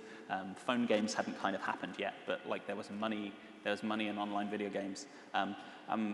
Ultimately, we just fucked that up and spent a lot of money not really building a business. And I think what that taught us on the one hand is we're not very good at making video games, and on the other hand that we've managed to turn that into success. We looked at the way we worked as a company while building that game, and turned that into a tool set. We're really kind of scratching an itch that we had, and I think that even more so than with Flickr, building a tool that we ourselves use, like Slack is built with Slack, means that we have at least for the kind of scale of companies like our own, we have really good insight into what the value that it brings, and exactly what the problems with the tool is, and how we can make it better. But, Slack has been, how big are you? I don't know if you can say exactly how big you guys are now, but you're in the, We have 800 or 900 employees, so we're pretty big, and we have offices, in countries around the world. How do you personally just grow and scale and sort of manage this massive team? Yeah, it's mostly just a terrifying mess and confusion. I'd say that, that one of the hardest challenge over the last couple of years has been scaling the organization as we continue to scale the product and our customer base and the capabilities, has been, like the hardest thing in any large organization is communication between people, which is, we should maybe be good at that given our product. But that's just difficult. The more people you add, like links between them scale geometrically. People are difficult, so that's really been an adventure. And another part that I found pretty interesting about how you guys have evolved is that you've evolved really with your customers. So, a few years ago, lots of small businesses, now very large enterprises. How have you managed that journey internally? Yeah, that has definitely been a thing. I mean, for the first couple of years, Slack as a product always worked best for companies at the same size as our company because we had the most experience of how a company like that worked. But we hit that point where we weren't going to grow to hundreds of thousands of people just to understand how well the product worked. And the demands on a software product, the kind of feature set that you need for a large company are pretty different from a small and medium business. It's a lot of administrative, security, compliance kind of features. And that's been, like when we started the company, that was an area in which we had absolutely no experience of. Selling enterprise software is like a whole thing that people have decades of experience in, apparently. And so that has been, an interesting journey as we kind of navigate that and understand how large companies work. The nature of work is changing as we see more and more people who are becoming information workers, and that every company is increasingly a company of information workers, whatever industry you're in. And seeing how people work together and how teams are formed and where kind of how information is routed and how people communicate has been really interesting. And then growing the product capabilities to kind of map to that. So at the beginning of this year, we launched the Enterprise Grid product at Slack, which is a version of Slack that's aimed at large 10,000 plus employee companies. And so we have some deployments in the hundreds of thousands of employees. And so that's a very different kind of product to manage from a feature set kind of point of view. What's different about it versus the sort of Slack product? It's kind of like the main feature of Enterprise Grid, the main differentiator is that instead of a single team, it is comprised of many teams. And because this is the way that we see kind of Slack gets adopted inside a large company, so a team picks it up because they find it useful, and then another team picks it up because they find it useful, and it spreads within the company. Then at some point we hit this critical mass where we want to roll it out wall to wall within a company. And so a lot of the focus of that product is on administration and tying together all of these teams and having like a unified directory of people so that whatever bit of IBM you work at, you can find this other person that you want to talk to in IBM Slack. Now, when you're selling into these larger companies, obviously there are large incumbents that everyone's butt up against. And how do you think about competing with large, established organizations that maybe are better at selling but not as good at building products? Yeah, I mean, on the whole, at this stage, we're competing against email because that's what people are used to. Email or some cobbled together mix of a bunch of other things, but largely email. So, it might be different in the SMB space where people adopt tools a lot more quickly and somebody can try something out this week and try something else out next week. But inside a large corporation, it takes years to adopt a new piece of software. So,